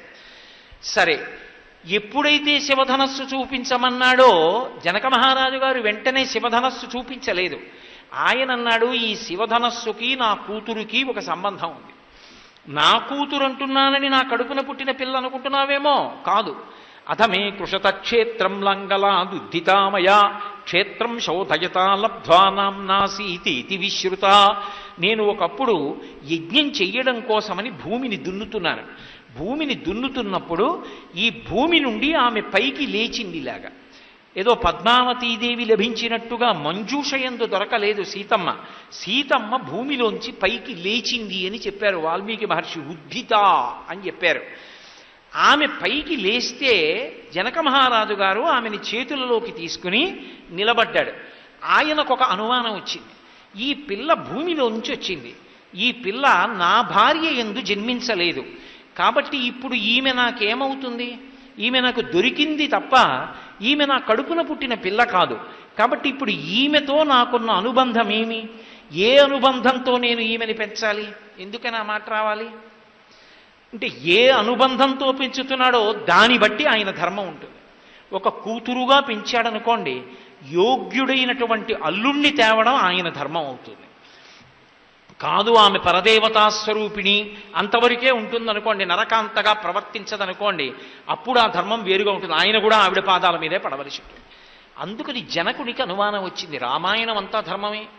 ఈ రెండు చేతులతో పిల్లని పట్టుకుని నిలబడి ఆలోచించాడు. అంతరిక్షే చవాగుప్త ప్రతిమా మానుషీకిలా. అయోధ్యకాండలో చెప్తుంది సీతమ్మ తల్లి ఈ శ్లోకాన్ని, అనసూయమ్మతో చెప్పింది. నిలబడితే అశరీరవాణి పలికింది, ఓయి జనక మహారాజా, ఈమె ధర్మేణ తనయా తవా. ఆకాశంలోంచి వినపడింది, ఈ పిల్ల నీ కడుపున పుట్టలేదు, కానీ ఈ భూమిని దున్నుతున్నప్పుడు ఆమె నీ కొరకే భూమిలోంచి పైకొచ్చింది నాగటి చాలుకు తగిలి, కాబట్టి ధర్మము చేత ఈమె నీకు కుమార్తె. ఇప్పుడు ఆయన పట్టుకెళ్ళి భార్యకిచ్చి ఈమె నా కుమార్తె అన్నాడు. ఆమె తర్వాత ఊర్మిళ పుట్టింది. ఇప్పుడు ఇద్దరినీ సమానంగా పెంచుతున్నాడు. ఊర్మిళ విషయంలో ఇబ్బంది లేదు, నరకాంత, తన కడుపున పుట్టింది. సీతమ్మ విషయంలో ఓ పెద్ద సమస్య ఉంది. ఆమె తన కుమార్తెగా నరకాంత కాదు, అయోనిజ. రాముడు అలా కాదు, దశరథ మహారాజు గారికి కౌసల్యకి నరుడిగా పుట్టినవాడు. సీతమ్మ నరకాంతగా పుట్టలేదు. నరకాంతగా పుట్టని దానికి భర్త ఎవరు? ఆయనకి కూడా నిర్ణయం చేయడం కష్టం. అందుకే వీర్యశుల్క అన్నాడు. శివధనస్సును ఎవడెక్కులు పెడతాడో వాడే అయోనిజ కనుక ఈమెకి భర్త కాగలడు. కాబట్టి ఆయన చాలా తెలివితేటలుగా ఆ నిర్ణయం చేశాడు. ఇప్పుడు లోకంలో ఉన్న అనేక మంది రాజులు సీతమ్మని వివాహం చేసుకోవాలని వస్తున్నారు, దేవతలతో కలిపి ఎందరో వచ్చారు, శివధనస్సుని ఎక్కుపెట్టడానికి ప్రయత్నించారు. ఇంతమంది ఎక్కుపెట్టడానికి ప్రయత్నించి భంగపడ్డారు, కనీసం ఆ ధనస్సుని కదపలేకపోయారు. ఎందుకని? కొన్ని వందల మంది సేవకులు చక్రములు కలిగినటువంటి పెద్ద పెట్టెలో మంజూష యందు ధనస్సు నుంచి తాళ్లతో లాగి తీసుకొస్తారు. ఎంత బరువైనదైనా చక్రాల పెట్టెలో పెడితే లాగడం తేలిక. శివధనస్సుని చక్రములు కలిగినటువంటి మంజూష యందు పెట్టి తీసుకురావాలంటే మహాబలాఢ్యులైనటువంటి కొన్ని వందల మంది యోధులు దాన్ని తాళ్లతో లాగితే వస్తుంది ఆ మంజూష. అంటే ఎంత తేజోవంతమై, ఎంత బరువు కలిగి, ఎంత గొప్పదైనటువంటి ధనస్సో చూడండి. అది పరమశివుడు పట్టుకుని యుద్ధం చేసినటువంటి ధనస్సు. ఆయన అప్పుడప్పుడు చేతిలో ధనస్సు పట్టుకుని దిగుతూ ఉంటాడు. భూమండలం మీదకి దిగాడు ఒకప్పుడు. దిగి ఆ ధనస్సుని భూమి మీద పెట్టాడు. పెట్టి మళ్ళీ ఆయన వెళ్ళిపోతూ ధనస్సుని ఇలా దగ్గరికి లాగాడు. లాగినప్పుడు ధనస్సు యొక్క చివరి భాగం భూమి మీద పెద్ద చార పడింది. ఆ చారలో జల ప్రవాహం వెళ్ళింది. పినాకిని అంటారు పరమశివుడు పట్టుకునేటటువంటి ఆ ధనస్సుని. పినాకము యొక్క జాడపడిన చోట ప్రవహించినటువంటి ప్రవాహం కనుక దానికి పినాకిని నది అని పేరొచ్చింది. దాన్నే పెన్నా అని పిలుస్తూ ఉంటారు. నెల్లూరు ఒడ్డున అనంతపురం దగ్గర ఆ పినాకిని నది ప్రవాహం ఉంటుంది. కాబట్టి ఆ శివధనస్సుని మంజూషలో పెట్టి తీసుకురావాలి సభామంటపంలోకి. ఆయన అన్నాడు, నేను వీర్యశుల్కగా ఈమెని ప్రకటించిన తరువాత శివధనస్సును ఎక్కుపెట్టి సీతమ్మని భార్యగా చేసుకోవాలనేటటువంటి ఉద్దేశ్యంతో ఎందరో రాజులు దేవతలు అందరూ వచ్చి శివధనస్సుని ఎక్కుపెట్టే ప్రయత్నం చేశారు. ఎక్కుపెట్టడం మాట దేవుడెరుగు, కనీసం కదపలేకపోయారు. భంగపాటు పొంది వెళ్ళిపోయి వీళ్ళందరూ కలిసి ఎలాగైనా నన్ను ఇబ్బంది పెట్టాలని అందరూ కలిసి యుద్ధానికి వచ్చారు. ఆ సీతమ్మని ఎవరికీ ఇవ్వట్లేదు, వీర్యశుల్క అంటాడు. ఎవరు ఎక్కువ పెడతారు శివధనస్సు? కాబట్టి మనందరం జనకుణ్ణి యుద్ధం చేసి సంహరించి ఎవరో ఒకళ్ళం తర్వాత చేసుకోవచ్చు సీతమ్మని. ముందు యుద్ధానికి ఎడదామని అందరూ యుద్ధానికి వచ్చారు. కొంతకాలం యుద్ధం చేసిన తర్వాత కోటలో ఉన్నటువంటి ఆహార పదార్థములన్నీ కూడా, ఆ జీవనావసరములు జీవనోపకరణములు ఏ ఉన్నాయో అవన్నీ కూడా తరిగిపోతే మహానుభావుడు జనకుడు అప్పుడు కూర్చుని దేవతల గురించి తపస్సు చేశాడు. దేవతలందరూ ప్రత్యక్షమై వాళ్ళకి సంబంధించినటువంటి సైన్యాన్ని జనకుడికి ఇస్తే అప్పుడు వాళ్ళని ఓడించి, ఇదిగో ఈ శివధనస్సుని ఎక్కుపెట్టిన వాడికి సీతమ్మనిస్తానని ఎదురు చూస్తూ కూర్చున్నాను. ఇప్పటి వరకు ఆ శివధనస్సుని ఎక్కుపెట్టినటువంటి వాడు రాలేదు. ఒకవేళ రామచంద్రమూర్తిని లక్ష్మణస్వామిని నువ్వు తీసుకొచ్చావు విశ్వామిత్ర మహర్షి, శివధనస్సుని చూపించమంటున్నావు, చూపిస్తాను. చూపించిన తరువాత ఆ పిల్లవాడు ధనస్సుని ఎక్కువ పెడతానంటే నాకు అభ్యంతరం లేదు. ఒకవేళ ఎక్కువ పెట్టగలిగితే ఏం చేస్తానో తెలుసా? ఇజ్జద్ ఆరోపణం మునేహే సుతాం అయోనిజాం సీతాం దద్యాం దశరథేరహం ప్రతిజ్ఞ చేశాడు విశ్వామిత్రుడు. నిజంగా ఒకవేళ రాముడు కానీ ఈ ధనస్సుని కదిపి పైకెత్తి వింటినారిని కట్టి వింటినారిని ఆకర్ణాంతము లాగి సంధిస్తే నా కుమార్తె, ఎన్ని విశేషణాలు వేశాడో తెలుసా? సుతాం, నా కూతురు, ఎందుకంటే అంతరిక్షం చెప్పింది నీ కూతురేనని. సుతాం అయోనిజాం, అయోనిజ భూమిలోంచి పైకి లేచింది. సీతాం, ఆమె పేరు సీత, తనకి తాను పెట్టుకుంది, నేను పెట్టలేదు సీత అని. దద్యాం దశరథేరహం, దాశరథి దశరథ మహారాజు యొక్క కుమారుడైన ఈ రాముడికి ఆమెని భార్యగా ఇస్తాను, కన్యాదానం చేసేస్తాను అని వెంటనే ఒక పెద్ద నవ్వు నవ్వి అన్నాడు, అసలు దేవతలు మొదలైనటువంటి వాళ్లే ఎక్కువ పెట్టలేకపోయారే, సామాన్యమైనటువంటి నరుడు, ఒక మనుష్యుడు, ఇటువంటి వాడు ఎలా ఎక్కువ పెడతాడు? ఎక్కువ పెట్టలేడు. పైగా ఆ శివధనస్సుని ఎక్కువ పెట్టడం అంటే మాటలా? దాన్ని ఎక్కువ పెట్టాలి, దాంట్లో బాణాన్ని సంధించాలి, ఆకర్ణాంతము వింటినారిని లాగాలి సంధించడానికి ముందు. ఇన్ని ఎక్కడి చెయ్యగలడు? కొకతిర్మానుషానంచ ధనుషాస్య ప్రపూరణే ఆరోపణే సమాయోగే వేపనే తొలనేపివా, ఒక నరుడు చెయ్యలేడన్నాడు. విశ్వామిత్రుడు అన్నీ విన్నాడు. ఆయన త్రికాలవేది, ఆయనకు అన్నీ తెలుసు. రాముడు ఎక్కువ పెట్టగలడని తెలుసు, కానీ ఏమీ మాట్లాడాడు. ఒక చిరునవ్వు నవ్వి, విశ్వామిత్రస్తు ధర్మాత్మా శ్రుత్వా జనకభాషితం, చక్కటి శ్లోకాన్ని ఇస్తారు మహర్షి. విశ్వామిత్రస్తు ధర్మాత్మా, పరమధర్మాత్ముడైనటువంటి విశ్వామిత్రుడు శ్రుత్వా జనకభాషితం, జనకుడు చెప్పిన మాటలు విన్నాడు. ఏమిటి ధర్మాత్మ? ఓరి పిచ్చివాడా, నీకు తెలియదురా, ఈ రాముడే శివధనస్సు ఎక్కువ పెడతాడు, ఈ రాముడే సీతమ్మకి భర్త అవుతాడు అని అనడు. ఎందుకనడు? ధర్మాత్మ. ఆ మాట అనవలసిన వాడు సీతమ్మ రాముడికి తగిన భార్య అని చెప్పవలసిన వాడు దశరథుడు. తాను అనకూడదు ఆ మాట. ఒకవేళ తానంటే, గురువుగారు మా నాన్నగారు కదా అది నిర్ణయం చెయ్యాలని రాముడు అంటాడు, అప్పుడు తనేమవుతాడు? అందుకని ధర్మాత్మ తాను దాటవలసిన గీత తాను దాటడిగా, తాను ఏ గీత దాటకూడదో ఆ గీత దాటడం. అందుకని విశ్వామిత్రస్తు ధర్మాత్మా శ్రుత్వా జనకభాషితం వత్స రామధనుపస్య ఇది రాఘవమబ్రవీత్. రామ ఎక్కుపెట్టు అన్నాడు అనుకోండి, గురువుగారు తీరా ఎక్కుపెట్టిన తర్వాత పిల్లనిస్తానంటారేమో అంటాడు కదా రాముడు. మా నాన్నగారు ఉండాలి కదా దానికి అంటాడేమో. ఎంత తెలివితేటలుగా మాట్లాడతాడండి విశ్వామిత్రుడు. వత్స రామ, ఎంత ప్రేమో తనకి తెలుసు. కళ్యాణం అవ్వబోతోంది, తన శిష్యుడు గృహస్థాశ్రమంలోకి వెడుతున్నాడు, సీతారాముడు అవుతాడు.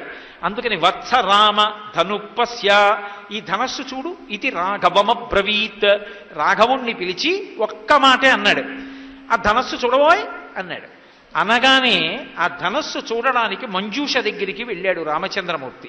వెళ్ళి గురువుగారి ఆశీర్వచనం లేకుండా, గురువుగారి అనుజ్ఞ లేకుండా ఆ ధనస్సు ఎలా ఎక్కువ పెడతాడు? ఒక క్షత్రియుడైనటువంటి వాడు, అంతటి గొప్ప పరాక్రమోపేతుడు, తీరా వెళ్ళి ఓసారి మంజూషలోకి ఇలా చూసి గురువుగారు చూశానండి అన్నాడు అనుకోండి, అంతకన్నా అర్ధరహితమైన విషయం ఉంటుందా? క్షత్రియుడు అన్నవాడు ప్రయత్నం చెయ్యాలి, ధనస్సుని ఎక్కువ పెట్టాలి. ధనస్సుని ఎక్కువ పెట్టాలంటే తన ప్రయత్నం వల్ల అవదది శివధనస్సు. ఎవరూ ఎక్కువ పెట్టలేకపోయారు. ఎవరి ఆశీర్వచనానికి అయిపోతుంది? గురువుగారి ఆశీర్వచనానికి అయిపోతుంది. గురువుగారి ఆశీర్వచనం కావాలి. గురువుగారు ధనస్సు ఎక్కువ పెడతానండి అన్నాడు అనుకోండి, ఏమిరా పిల్ల కావాలనుకుంటున్నావా అని విశ్వామిత్రుడు అనొచ్చు. అందుకని రాముడు ఎంత జాగ్రత్తగా మాట్లాడాలి. అందుకని ఆయన అన్నాడు, ఇదం ధనుర్వరం బ్రహ్మన్ సంస్పృశామి హపాణినా యత్నవాంశ్చ భవిష్యామి వేపనే తోలనే పివా అన్నాడు. బ్రహ్మన్ అంటాడు, ఎంత గొప్పగా పిలుస్తాడో. అసలు గురువుని పిలవడంలో ఉందా అందం. హే బ్రహ్మన్ అంటాడు. బ్రహ్మమును తెలిసిన్నవాడా? బ్రహ్మవిద్ బ్రహ్మైవ భవతి, సాక్షాత్ పరబ్రహ్మస్వరూపుడా. ఓ గురువు, మీరు నన్ను అనుమతిస్తే ఇదం ధనుర్వరం బ్రహ్మన్ సంస్పృశామి హపాణినా, ఒకసారి ముట్టుకుందాం అనుకుంటున్నాను గురువుగారు. యత్నవాంశ్చ భవిష్యామి తోలనే పూరణే పివా, ఆ తర్వాత ప్రయత్నం చేస్తాను గురువుగారు దీన్ని కలపడానికి ఎక్కువ పెట్టడానికి అని చూశాడంతే విశ్వామిత్రుడి వంక. జనక మహారాజు గారు చూశారు. ఇద్దరి నోటి వెంట ఏకకాలంలో ఒక మాట వచ్చింది, బాఢమిచ్చేవతం రాజా మునిశ్చ సమభాషత. విశ్వామిత్రుడు జనకుడు ఇద్దరు బాఢం అన్నారు, అనుమతించితిమి అన్నారు. అంతే, గురువుగారు శుభం భూయాత్ చెయ్యి అన్నారంటే అయిపోయిందంతే ఆ కార్యం. ఇంకా గురువుగారి నోటి వెంట అనుమతి వచ్చింది అంటే అయిపోయింది. గురువుగారి నోటి వెంట అనుమతి లేని కార్యక్రమానికి వెళ్ళావు, ఇబ్బందులు పడిపోతావు. శంకరాచార్యుల వారు వద్దని చెప్పారు పద్మపాదాచార్యుల వారిని, యాత్రకి వెళ్ళవద్దు, నా వెంట ఉండు, అంతకన్నా తీర్థయాత్ర లేదు నీకన్నారు. అనవసరంగా యాత్రకి వెళ్ళారు. యాత్రకెడితే బుద్ధిమాంద్యం వచ్చేటటువంటి పదార్థాన్ని తినిపించేశాడు మేనమామ. అన్నీ మర్చిపోయారు. ఆఖరికి తను రాసిన పుస్తకాలు కూడా తను మర్చిపోయారు. మళ్ళీ శంకరాచార్యుల వారి దగ్గరికి వస్తే ఎప్పుడో ఒక్కసారి ఇలా చూసింది మళ్ళీ యథాతథంగా చెప్పేశారు శంకరుడు. శంకరుల అనుగ్రహంతో మళ్ళీ వచ్చింది శక్తి. కాబట్టి బాఢం అనుమతించాను, ఎత్తు ముట్టుకో, దాన్ని ఎక్కువ పెట్టన్నాడు. విశ్వామిత్రుడు జనక మహారాజు గారు ఎప్పుడైతే ఇలా అన్నారో, జనక మహారాజు గారి ఉద్దేశం ఏమిటంటే అందరిలాగే ఏదో పాపం కదుపుదాం అనుకుంటాడు, రెండు చేతులు పెడతాడు, కదుపుదాం అనుకుని ఏమనుకోకండి అని చెప్పి నమస్కారం పెట్టి వెళ్ళిపోతాడు అని చూస్తున్నాడు. ఎంతమంది వచ్చారు ఇప్పటికీ? వచ్చిన వాళ్ళందరూ అదేగా చేసింది. పైగా తక్కువ చూపు ఏమిటి? కొక తిర్మానుషానంచ ధనుషస్య ప్రపూరణే, నరుడు పిల్లవాడు మనుష్యుడు ఏమి ఎక్కువ పెడతాడు, ఎక్కువ పెట్టలేడు అని అనుకున్నారు. అనుకుంటే ఆయనేం చేశాడు? అకస్మాత్తుగా ఆరోపయిత్వా ధర్మాత్మా పూరయామాస తద్ధను తద్భంజ ధనుర్మజ్జేనరశ్రేష్ఠో మహాయశాహ. ఒక్కసారి ఆ ధనస్సు అందరూ చూస్తుండగా పైకెత్తడం, ఆ వింటి నారిని కట్టడం, వంగి దాన్ని ఆ పట్టుకోవడం, ఆ వింటి నారిని ఆకర్ణాంతం లాగడం, పెళపెళధ్వనులతో శివధనస్సు భంగమైపోయి పడిపోవడం ఒక్క క్షణంలో జరిగిపోయారు. జరిగిపోవడం ఏమిటి? సభలో ఉన్న ఇంతమంది మూర్ఛపడిపోయారు. మూర్ఛ పడిపోకుండా మిగిలిన వాళ్ళు నలుగురే, రామలక్ష్మణులు, విశ్వామిత్రుడు, జనక మహారాజు గారు. అంతే, ఒక్కసారి కూర్చున్న ఆసనంలోంచి పైకి లేచాడు ఆ జనక మహారాజు గారు. అత్యద్భుతమచించ అతర్కితమిదం యా అన్నాడు. భగవన్ దృష్ట వీర్యో మే రామో దశరథాత్మజ. రాముడు దశరథాత్మజుడు. అత్యద్భుతమచించ అతర్కితమిదం యా, ఇది పరమాద్భుతం. నాకు అర్థమైపోయింది, శివధనస్సుని ఎక్కుపెట్టాడంటే ఈ భూమి మీద నరుడిగా నడయాడుతున్న పరబ్రహ్మం ఎవరో నాకు అర్థమైంది. ఇది జనక మహారాజు గారి యొక్క సంతోషం. కానీ అలా అంటే ఒప్పుకుంటాడా? నేను నరుణ్ణంటాడు రాముడు తప్ప నేను పరబ్రహ్మాన్ని అండవు. కాబట్టి అదిగో నాకు నా అల్లుడు వచ్చేశాడు. జనకానాం కులే కీర్తిమాహరిష్యతి మే సుత సీతా భర్త రమాసాద్యా రామం దశరథాత్మజం. దశరథాత్మజుడైనటువంటి రాముడు అదిగో నా అల్లుడిగా దొరికాడు. అబ్బా, మా జనక వంశమంతా తరించిపోయింది. నా తల్లి సీతమ్మకి తగిన భర్త లభించాడు. విశ్వామిత్ర మహర్షి, నీకు నమోవాక్కములు, నా అల్లుణ్ణి తీసుకొచ్చావు. పరమ సంతోషంతో బంగారు పాత్రలో నీళ్లు పట్టుకుని నీకు కన్యాదానం చేస్తానయా, సీతమ్మనిస్తానని వెళ్ళాడు. కానీ ఆ తర్వాత విశ్వామిత్రుడి యొక్క ఆజ్ఞ మేరకే దశరథ మహారాజు గారికి కబురు చేశారు అని మాత్రమే బాలకాండలో రాశారు. కానీ అసలు సీతా కళ్యాణ రహస్యాన్ని సీతమ్మ అయోధ్యకాండ చిట్ట చివర అత్రి మహర్షి భార్య అయిన అనసూయమ్మతో చెప్పింది. అనసూయమ్మ అడిగింది, ఏమమ్మా సీతారామ కళ్యాణం గురించి అంతగా చెప్తూ ఉంటారు కదా, ఒక్కసారి వినాలనుంది. ఏది మీకోగలిగిన వాళ్ళకి చెప్పాలి తప్ప అర్థం చేసుకోలేని చేతకాని వాళ్ళకి చెప్పిందనుకోండి, ఆయనేమో వాళ్ళ నాన్నగారు రాజ్యమేమో ఏదో అతనికి ఇష్టమైనటువంటి ఇల్లాలి కొడుక్కి ఇచ్చేస్తానన్నట్ట, వాళ్ళ నాన్నగారిని సత్యంలో నిలబెట్టడానికి ఈయన తగుదనమ్మా అని రాజ్యం వదిలేసి జటావల్కాలు కట్టుకుని ఈయనేమో అరణ్యానికి వచ్చాట, మహాపతివ్రతట, ఈవిడేమో అదేమిటండి ఇదేం పనండి రాజ్యం వదిలేయడం ఏమిటి అనకుండా ఈవిడ కూడా బయలుదేరిందిట అని దెప్పి పొడిచేవాళ్ళు ఉంటారేమో కానీ ఆవిడ పాతివ్రత్యాన్ని రాముడి శీలాన్ని చెప్తే అర్థం చేసుకునే వాళ్ళకి చెప్పాలి. అప్పటి వరకు సీతమ్మ చెప్పలా ఎవరితో, ఒక్క అనసూయమ్మకే చెప్పింది. అనసూయమ్మకి చెప్పింది అంటే ఆ తల్లి అంతటి మహాపతివ్రత, సూర్యుని యొక్క గమనాన్ని ఆపేసింది ఆవిడ. ఒకప్పుడు ఇంకొక పతివ్రత యొక్క మంగళసూత్రం కోసం క్షామం వస్తే ఆమె తన పాతివ్రత్యంతో కొన్ని వేల మందికి అన్నం పెట్టింది. అత్రి మహర్షి అయోధ్యకాండలో రామచంద్రమూర్తి వంక చూసి చిరునవ్వు నవ్వి అంటాడు, రామా ఈ అరణ్యంలో అత్రి మహర్షి ఆశ్రమం అంటే ఎవరికీ తెలియదు, అనసూయమ్మ ఆశ్రమం అంటే మాత్రం అందరికీ తెలుసు అంటాడు. అంటే ఆ తల్లి త్రిమూర్తులకు కన్న తల్లి, అంతటి మహాగొప్పది. అత్రి అత్రే, అనసూయమ్మ అనసూయమ్మే. ఆ అత్రి అనసూయ ఆ గోత్రానికి అంతటికీ కూడా మొదటి స్థానంలో ఉన్నటువంటి ఆత్రేయస గోత్రంలో పుట్టినటువంటి వాళ్ళు ధన్యులు. కాబట్టి ఆ అనసూయమ్మ ఉన్నదే తల్లి. ఆ తల్లి అడుగుతుంది, ఏది సీత మీ కళ్యాణం గురించి చెప్పు, ఒక్కసారి వినాలనుంది అని. అప్పుడు చెప్పింది సీతమ్మ, అమ్మా రాముడు శివధనుర్భంగం చేశాడు, మా నాన్నగారు పరుగు పరుగున వెళ్ళారు, వెళ్ళి కన్యాదానం చేస్తాను రామా అన్నారు. అంటే రాముడు కన్యాదానం పట్టుకోలేదు, పుచ్చుకోలా. అది విశ్వామిత్రస్తు ధర్మాత్మ, అది విశ్వామిత్రుడి గొప్పతనం. ఆయన అన్నాడు, ఇవ్వడానికి మీరెవరు, పుచ్చుకోవడానికి నేనెవరు, నా పక్కన భార్యాస్థానంలో ఆ పిల్ల కూర్చోవచ్చా కూర్చోకూడదా నిర్ణయం చెయ్యవలసిన వాడు మా తండ్రి ఒక్కడే. మా తండ్రి దశరథ మహారాజు గారు కౌసల్యా నగరాన్ని, కోసల రాజ్యాన్ని పరిపాలిస్తూ అయోధ్యానగరంలో ఉన్నారు. వారికి కబురు చెయ్యండి, మా నాన్నగారు వచ్చి పూర్వాపర విచారణ చేసి రామా ఈ పిల్లని నువ్వు స్వీకరించవచ్చు అంటే ఆమెని నేను భార్యాస్థానంలో కూర్చోపెట్టుకోవడానికి పాణిగ్రహణం చేస్తాను తప్ప స్వతంత్రించి ఎవ్వరూ కూడా భార్యని స్వీకరించరాదు. ఆమె కోడలుగా ఉండడానికి యోగ్యురాలా కాదా నిర్ణయించవలసిన వాడు తండ్రి ఒక్కడే. కాబట్టి నా తండ్రి దశరథ మహారాజు గారికి కబురు చేయమన్నాడు. గర్వంగా చెప్పుకుంది సీతమ్మ అనసూయమ్మతో, దీయమానాం నతు తదా ప్రతిజగ్రాహ రాఘవ అవిజ్ఞాయ పితుశ్చంథ అయోధ్యాధిపతే ప్రభో. అమ్మా మా నాన్నగారు కన్యాదానం చేస్తానంటే పుచ్చుకోలేదమ్మా రాముడు. తన తండ్రి దశరథ మహారాజు గారు ఒప్పుకుంటే చేసుకుంటానన్నాడు. అమ్మా అంత ధర్మాత్ముడమ్మా నా భర్త. పొంగిపోయింది. రామాయణం అంటే ధర్మం, రాముడంటే ధర్మం. రామాయణం చదువుకుంటే ఇష్టమొచ్చినట్టుగా మనకిష్టమొచ్చిన పిల్లని తెచ్చి పక్కన భార్యాస్థానంలో పెట్టుకోవచ్చో పెట్టుకోకూడదో, పెళ్ళి అన్నది వ్యక్తిగత విషయమో కాదో అర్థమవుతుంది. పెళ్ళి వ్యక్తిగత విషయము కాదు కాదు కాదు, నీ సొంత వ్యవహారం కాదది. నువ్వు ఇష్టమొచ్చిన పెళ్లి చేసుకుంటే గుండెపోటు వచ్చి చచ్చిపోవడానికి తండ్రి ఉన్నాడు, సిగ్గుతో ఏడవడానికి తల్లుంది, పెళ్ళవకుండా ఏడవడానికి అక్క చెల్లెళ్ళున్నారు. నిన్ను కని పెంచి పెద్ద చేసిన తండ్రి ప్రతి క్షణం నువ్వు చేసిన ధూర్త కార్యానికి ఎంత ఏడుస్తున్నాడో ఆ తండ్రి ఏడుపులు నీకు తగలవా? నీవు స్వతంత్రులవా? ఎలా నీ సొంత వ్యవహారం అయిందది? అది నీ సొంత వ్యవహారం కాదు. పెళ్ళి అనేటటువంటి దాంట్లో నీ భార్య ఎవరో నిర్ణయించవలసినది తండ్రి ఒక్కడే. రామాయణం యొక్క తీర్పు, రామచంద్రమూర్తి యొక్క నడవడి, ఇది మనకు ఆదర్శం. ఎవడు కథ రచన చేసినా, ఎవడు చలనచిత్రం చూపించినా, ఎవడు టీవీలో సీరియల్ చూపించినా దీనికి కట్టుబడి చూపిస్తేనే ధర్మం నిలబడుతుంది. చేతిలో కలం ఉందని, చూసేవాడు తేరగా దొరికాడని ఇష్టం వచ్చినట్టు చూపించడం మొదలు పెడితే అది ఉగ్రవాద చర్యల కన్నా భయంకరమైన చర్య. దాని వలన ధర్మము లుప్తమైపోతుంది, యువతీ యువకులు పాడైపోతారు. శ్రీరామాయణం ధర్మానికి పట్టాభిషేకం చేస్తుంది.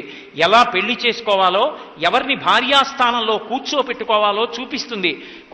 కుశనాభోపాఖ్యానంలో ఆడపిల్లలు తండ్రిని గౌరవించారు. ఇక్కడ రామచంద్ర ప్రభు అంత గౌరవించాడు, సీతమ్మ తండ్రిని అంత గౌరవించింది, ఊర్మిళ అంత గౌరవించింది, మాండవి గౌరవించింది, శృతకీర్తి గౌరవించింది. అందుకే ఇప్పటికీ వాళ్ళు చిరస్మరణీయులై మనందరి జీవితాలకి ఆదర్శప్రాయులై ఉన్నారు. కాబట్టి మహానుభావుడైన రాముడు సీతమ్మని స్వీకరించమంటే అమ్మా స్వీకరించలేదమ్మా అని అనసూయమ్మతో చెప్పింది. అంతటి ధర్మాత్ముడమ్మా నా భర్త. అప్పుడు నా తండ్రి అయిన జనక మహారాజు గారు వేగంగా రథాల్ని తీసుకుని వెళ్ళగలిగినటువంటి సారథులనిచ్చి ఆ అయోధ్యానగరానికి కబురు చేశాడు. కబురు చేస్తే ఆ వెళ్ళినటువంటి దూతలు రామలక్ష్మణుల యొక్క సమాచారాన్ని చెప్పి తొందరగా బయలుదేరి మీరు వచ్చి నిర్ణయం చెయ్యవలసింది అని అతి తక్కువ మాటలతో బహుజాగ్రత్తగా మాట్లాడారు దశరథ మహారాజు గారితో. వెంటనే వశిష్ఠాది ఋషుల వంక చూశాడు దశరథ మహారాజు. చూసి ఒక మాట అన్నాడు, ఇదితో రోచతే వృత్తం జనకస్య మహాత్మనః పురీం గచ్చామహే శీఘ్రం మా భూత్కాలస్య పర్యయః. మగపెళ్లివారంటే ఎలా ఉండాలో చెప్పాడు దశరథ మహారాజు. జనక మహారాజు గారి కూతుర్ని నా కొడుక్కిస్తానంటున్నాడు, నా కోడలు చేస్తానంటున్నాడు. జనకుని యొక్క ప్రవర్తన ఎటువంటిది, జనకుని యొక్క వంశ చరిత్ర ఎటువంటిది, పెళ్లికి వెళ్ళవచ్చా, మనం ఆ సంబంధం కలుపుకోవచ్చా, పెద్దలు మీరు నిర్ణయించండి. మనం పెళ్లి చేసుకోవచ్చు, సంబంధం కలుపుకోవచ్చు అని మీరంటే అప్పుడు బయలుదేరదాం. మా భూత్కాలస్య పర్యయః, ఇందులో ఆలస్యం చేయకూడదు, ఏదో ఒకటి చెప్పాలి, కాబట్టి బయలుదేరండి అన్నాడు. వాళ్ళందరూ అన్నారు, జనకుడు మహాత్ముడు, ఉత్తమమైన చారిత్రం ఉన్నవాడు, కాబట్టి తప్పకుండా సంబంధం కలుపుకోవచ్చు, అయితే మీరు ముందు బయలుదేరండి. వృద్ధుడు దశరథ మహారాజు గారు నేను వెనక బయలుదేరి వస్తున్నానన్నాడు. సైన్యంతో కలిసి బయలుదేరాడు. తిన్నగా జనక మహారాజు గారి యొక్క అంతఃపురానికి వెళ్ళారు. జనక మహారాజు గారు ఆడపిల్లి వారి తరపువాడు కాబట్టి ఎంతో వినయంతో విధేయతతో దశరథ మహారాజు గారికి ఆహ్వానం పలికి, అయ్యా మీరు అంగీకరిస్తే నా కుమార్తెని మీ కోడల్ని చెయ్యాలనుకుంటున్నానన్నాడు. దశరథ మహారాజు గారు అంటాడు, ప్రతిగ్రహో దాతృవశః. అయ్యో పుచ్చుకునేటటువంటి వాడు ఎప్పుడు ఇచ్చేవాడోడు ఉంటే, ఇచ్చేవాడు ఉంటే కదూ పుచ్చుకునేవాడు, ఇచ్చేవాడివి నువ్వు, పుచ్చుకునేవాడిని నేను. నాకు కోడలు రావాలంటే నువ్వు నీ కూతుర్ని ఇవ్వాలి. ఆడపిల్లి వారు గొప్పవారయా మగపిల్లి వారి కన్నా, ఎందుకు అలా మాట్లాడతావు అంటాడు. అసలు ధర్మం అంటే ఏమిటో, ఎంత ప్రేమతో ప్రవర్తించాలో ఇచ్చి పుచ్చుకోవడంలో. పెళ్ళి అంటే రెండు వంశాలు కలవడానికి, రెండు కుటుంబాల మధ్య ప్రేమ ఏర్పడడానికి పునాది. అక్కడికి వెళ్ళి భోజనంలో అప్పడం కోసం ఒడియం కోసం దెబ్బలాడుకోవడం కాదు. ఎంత గొప్పగా ప్రవర్తించాలో రామాయణం నేర్పుతుంది. దశరథ మహారాజు జనక మహారాజు ఇద్దరూ కూర్చున్నారు. ఇప్పుడు నిర్ణయం చెయ్యాలి, సీతమ్మని రామచంద్రమూర్తికి ఇచ్చి వివాహం చెయ్యవచ్చా. దశరథ మహారాజు గారు ఏమీ తెలుసుకోకుండా మీ అమ్మాయిని నా కోడల్ని చేసుకుంటున్నాను అనొచ్చా, అనకూడదు.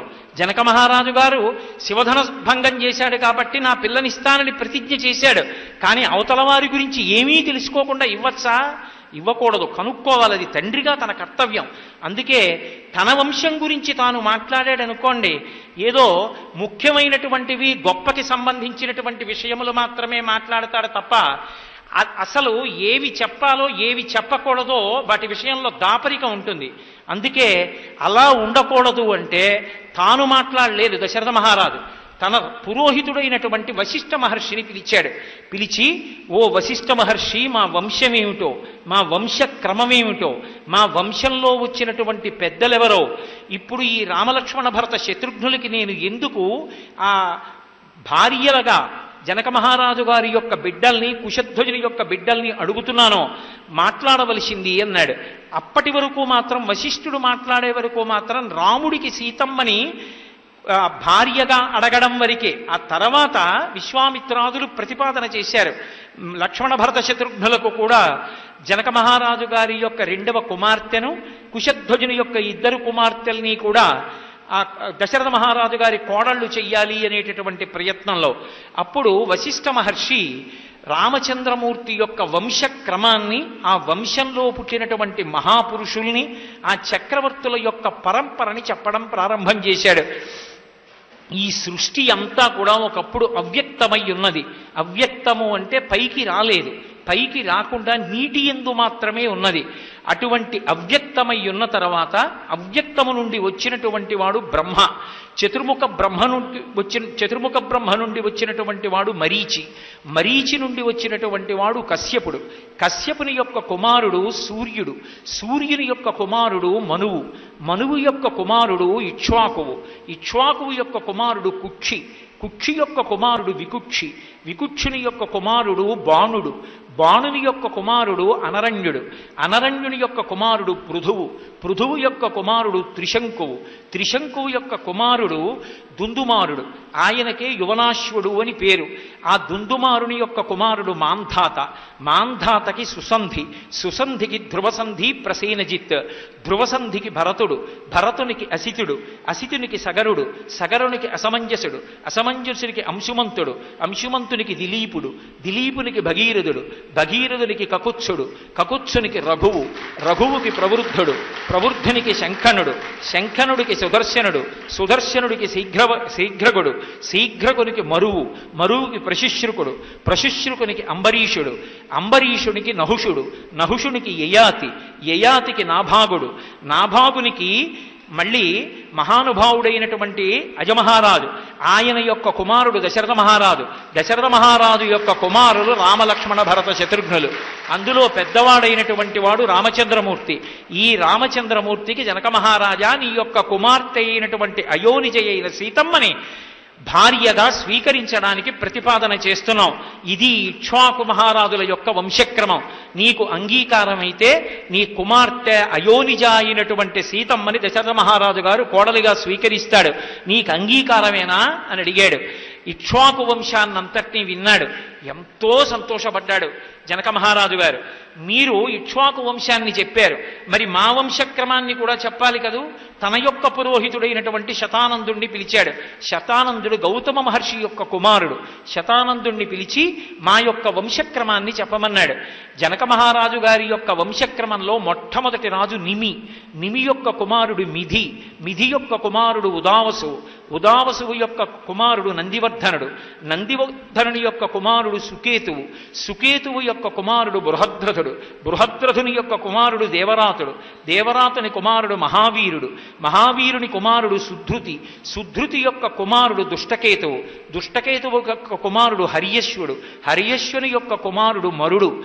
మరుని యొక్క కుమారుడు ప్రతీంధకుడు. ప్రతీంధకుని యొక్క కుమారుడు దేవమీఢుడు. దేవమీఢుని యొక్క కుమారుడు విభుదుడు. విభుదుని యొక్క కుమారుడు మహీధ్రకుడు. మహీధ్రుని యొక్క కుమారుడు కీర్తిరాతుడు. కీర్తిరాతుని యొక్క కుమారుడు మహారోముడు. మహారోముని కుమారుడు స్వర్ణరోముడు. స్వర్ణరోముని కుమారుడు హ్రస్వరోముడు. హ్రస్వరోమునికి ఇద్దరు కుమారుడు.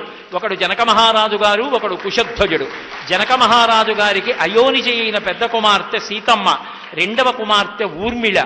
కుశధ్వజునికి ఉన్నటువంటి ఇద్దరు కుమార్తెలు మాండవి, శృతకీర్తి. కాబట్టి ఇదిగో కుశధ్వజుడు జనక మహారాజు గారి యొక్క తమ్ముడు. పరమ ప్రేమతో తన తమ్ముడిని కూడా జనక మహారాజు గారు పిలిపించారు. కాబట్టి మీకు అంగీకారమైతే ఈ విదేహ వంశంలో పుట్టినటువంటి సీతమ్మ తల్లిని రామచంద్రమూర్తికిచ్చి కన్యాదానం చేస్తామన్నారు. విశ్వామిత్ర వశిష్ఠాది మహర్షులందరూ అంగీకరించారు. పెద్దలైన మహర్షులు అంగీకరించారు కనుక దశరథ మహారాజు గారు అంగీకరించాడు.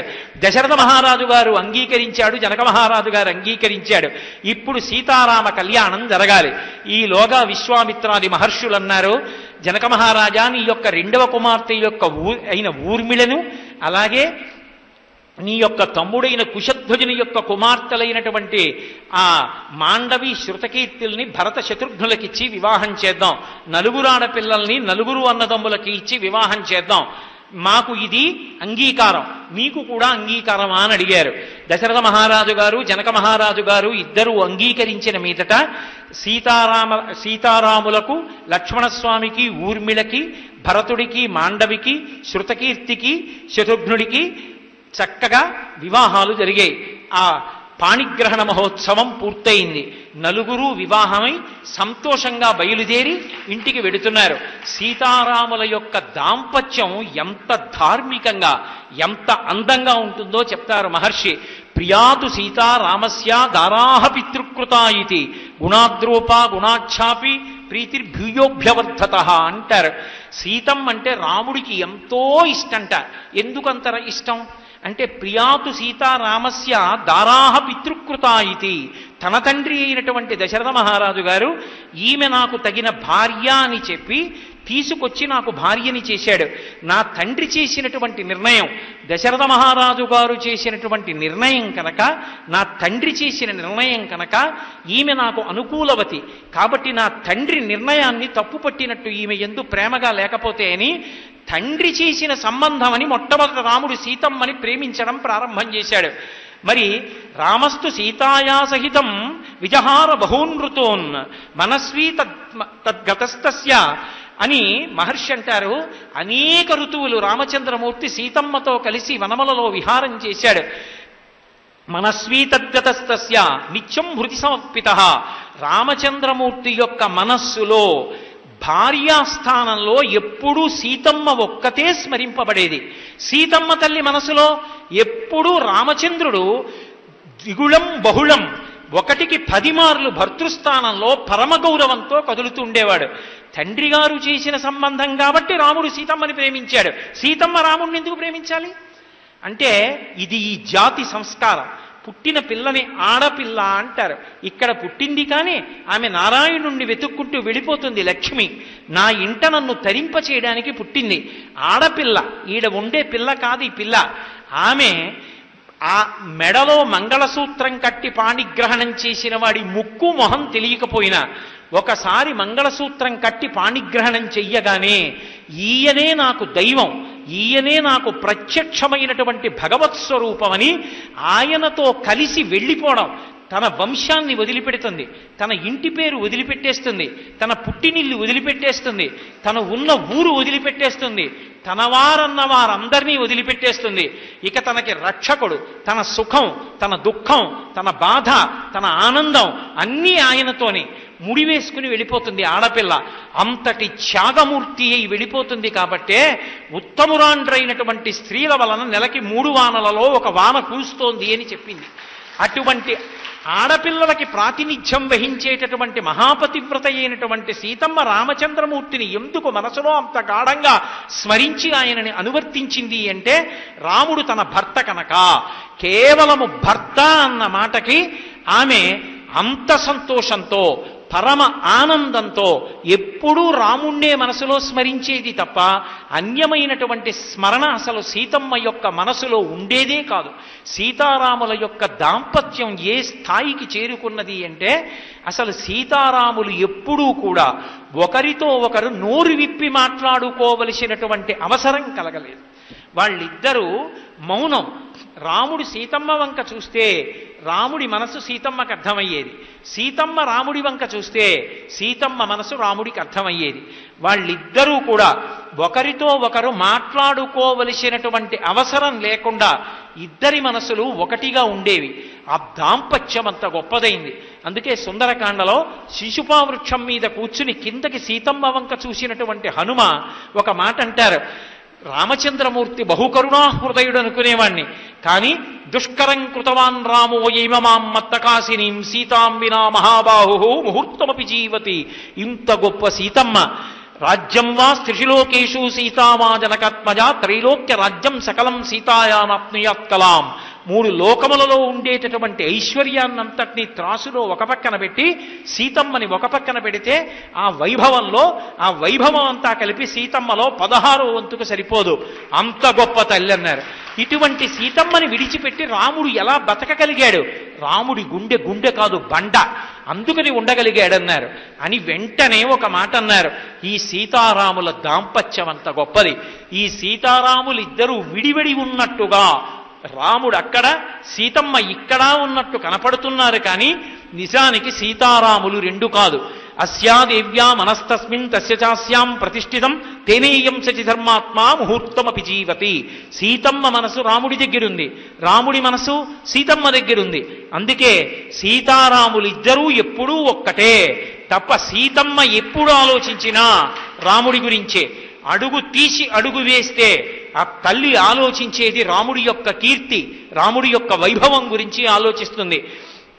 అంత కష్టంలో ఉండి రాముడు కనపడితే చాలని వెంపర్లాడిపోతూ ఆఖరికి తన కష్టం చెప్పుకోవడానికి కూడా పక్కన ఎవరూ లేనంత భయంకరమైన కష్టంలో ఉంది.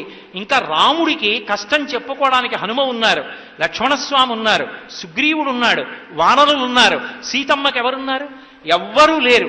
అంత కష్టంలో ఉన్న తల్లి దగ్గరికి స్వామి హనుమ వెళ్ళి, అమ్మా వచ్చి నా భుజముల మీద కూర్చో అమ్మా, నిన్ను తీసుకెళ్లి హవ్యం హుతమివానలా, మామూలుగా ఇస్తాననుకుంటున్నావేమో, హవ్యవాహనుడైన అగ్నిహోత్రుడు దేవతలకు హవిస్సు పట్టుకెళ్ళినంత పరమ పవిత్రంగా నిన్ను పట్టుకెళ్ళి ప్రశ్రవణ పర్వత శిఖరముల మీద కూర్చున్న రామచంద్రమూర్తి పాదార విందముల యందు సమర్పించే కృతకృత్యుడనవుతానమ్మా, నా భుజం మీద కూర్చోమన్నారు.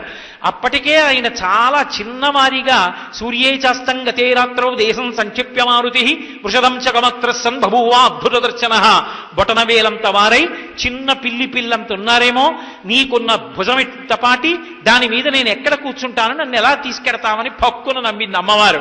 అమ్మా నేనంటే ఇంతే అనుకుంటున్నావేమో, చూడమ్మా నా రూపాన్నని. మేరుమందర సంకాశౌ భవౌ దీప్తానల ప్రభ అగ్రత వ్యవసస్తే చ సీతాయా వానరోత్తమ. మేరు పర్వత శిఖరాలు ఎలా పెరిగిపోతాయో అంత పెరిగిపోయి పెద్ద స్వరూపంతో అమ్మా వచ్చి ఇప్పుడు కూర్చో అమ్మా నా భుజం మీద అన్నారు. సీతమ్మంది, భర్తృభక్తిం పురస్కృత్య రామధన్యస్య వానర న స్పృశామి శరీరం తు పుంసో వానర పుంగవ. ఆనాడు నన్ను అపహరించి రావణుడు తీసుకొస్తున్నప్పుడు స్పృహలేని సమయంలో తీసుకొచ్చాడు. స్పృహలో ఉండి నాకు తెలుస్తూ ఎంత పుత్ర సదృశుడవైనా నీ భుజం మీద కూర్చుని రామచంద్రమూర్తి దగ్గరికి రాను, రాముడే రావాలి, రావణ సంహారం చెయ్యాలి, రావణుని యొక్క ఈ లంకాపట్టణాన్నంతటినీ కూడా తన బాణ పరంపరల చేత కాల్చెయ్యాలి. మండిత విస్ఫులింగ విషమ జ్వలితానల కీలలు వద్య గర్భాండము నిండ రామ వసుధాసితుడేచడు వజ్రసాధన ఖండిత పంక్తి కంట కడకంట పురంతక శైలచాలనొద్దండ బల ప్రచండ పురదండ విఖండన చండకాండముల్. రాముని యొక్క కోదండము నుంచి వినిర్ముక్తమైన బాణ పరంపరల చేత లంక కాలిపోతే రావణ సంహారమైతే అప్పుడు నేను రామచంద్రమూర్తితో కలిసి పెడతాను తప్ప రామచంద్రమూర్తి లేని సమయంలో రావణుణ్ణి ఏమార్చి సీతమ్మని హనుమ పట్టుకెళ్లారంటే రామచంద్రమూర్తి యొక్క ప్రతిష్టకి కళంకం వస్తుంది, రాముడి కీర్తికి నా వలన కళంకం రాకూడదు. అందుకే రాముడు రావాలి తప్ప నేను రానంది. అంత కష్టంలో ఉండి కూడా భర్తృభక్తిం పురస్కృత్య రామధన్యస్య వానర నస్పృశామి శరీరంతు పుంసో వానర పుంగవ. నేను ముట్టుకోను అన్యపురుషులంది. హనుమ రెండు చేతులెత్తి నమస్కరించి అన్నారు, అమ్మా యుక్తరూపం త్వయాదేవి భాషితం శుభదర్శనం సదృశం స్త్రీస్వరూపస్య సాధ్వీ వినయస్య చ. నువ్వు తప్ప ఎవరమ్మా ఈ మాట అనగలరు? ఎప్పుడూ భర్త గురించి ఆలోచిస్తావు, మహాపతివ్రతవే. అమ్మా దంపతులంటే సీతారాములే. రాముడు సీత గురించి ఆలోచిస్తాడు, సీతమ్మ రాముడి గురించి ఆలోచిస్తుంది. అమ్మా లోకంలో ఆదర్శప్రాయమైనటువంటి దంపతులు అని కీర్తించవలసి ఉంటే సీతారాములే. తుల్యశీలా వయోవృత్తాం తుల్యాభిజనలక్షణాం రాఘవోర్హతి వైదేహీం తంచేయమసితేక్షణ. 5 కారణముల చేత ఆ శీలము, వయస్సు, వృత్తము, అభిజనము, లక్షణము అనబడేటటువంటి 5 చేత సీతారాములు ఒకరికొకరు తగినవారు. అమ్మా ధర్మం అంటే మీరే, ఒకరి కోసం ఒకరు పుట్టారమ్మా. రామ కమలపత్రాక్ష సర్వసత్వ అనోహర రూపదక్షిణ్య సంపన్న ప్రసూత జనకాత్మజే అంటారు హనుమ. అమ్మా రాముడు ఎటువంటి వాడో నువ్వు అటువంటి దానివి, నీకు నువ్వే పోలిక, రాముడికి రాముడే పేలిక. అమ్మ రాముడి లాంటి వాడు ఇంకొకడు ఉండడు, సీతమ్మ లాంటిది ఇంకొకటి ఉండదు. ఇద్దరూ ధర్మాత్ములు, రాశీభూతమైనటువంటి ధర్మం. అమ్మా ఎంత గొప్ప దాంపత్యం అమ్మా అని హనుమ పరవశించిపోయారు. అటువంటి పరమధర్మాత్ములై గృహస్థాశ్రమ స్వీకారం చేసినప్పటి నుంచి దంపతులు ఎలా కలిసి ఉండాలో, ఆ దంపతులు ఎంత ధార్మికంగా గృహస్థాశ్రమంలో జీవనం చెయ్యాలో మనకి నిరూపించి చూపించినటువంటి వాళ్ళు సీతారాములు. అటువంటి సీతారాముల యొక్క వృత్తాంతం వినడం, రామాయణం చదువుకోవడం, రామాయణాన్ని ప్రతిరోజు ఇంట్లో ఉంచుకుని ఒక పువ్వు వేసి నమస్కారం చేయడం ధర్మానురక్తికి, ధర్మమునందు విశేషమైనటువంటి స్పృహ కలగడానికి కారణమవుతుంది. కాబట్టి అటువంటి శ్రీరామాయణంలో రామచంద్రమూర్తి యొక్క ధర్మం గురించి, రామాయణంలో ధర్మ ప్రతిపాదన గురించి, రామచంద్రమూర్తి నా చేత పలికించినంత మేర నేడు పలికి ఉన్నాను. రేపు సాయంకాలం మళ్ళీ 6:30 మనం తిరిగి కలుసుకున్నప్పుడు మిగిలినటువంటి కొన్ని విషయాల గురించి నా చేత రామచంద్ర ప్రభువు పలికించి నన్ను ధన్యుడను చేయునుగాక అని ప్రార్థన చేస్తూ మంగళాశాసన పరై పదాచార్య పురోగమై సర్వైశ్చ పూర్వైరాచార్యై సత్కృతాయాస్తు మంగళం. మంగళం కోసలేంద్రాయ మహనీయ గుణాత్మనే చక్రవర్తి తనూజాయ సర్వభౌమాయ మంగళం. ఉమాకాంతాయ కాంతాయ కామితార్థప్రదాయినే శ్రీగిరీశాయ దేవాయ మలినాథాయ మంగళం. సర్వం శ్రీ ఉమామహేశ్వర పరబ్రహ్మార్పణమస్తు. స్వస్తి.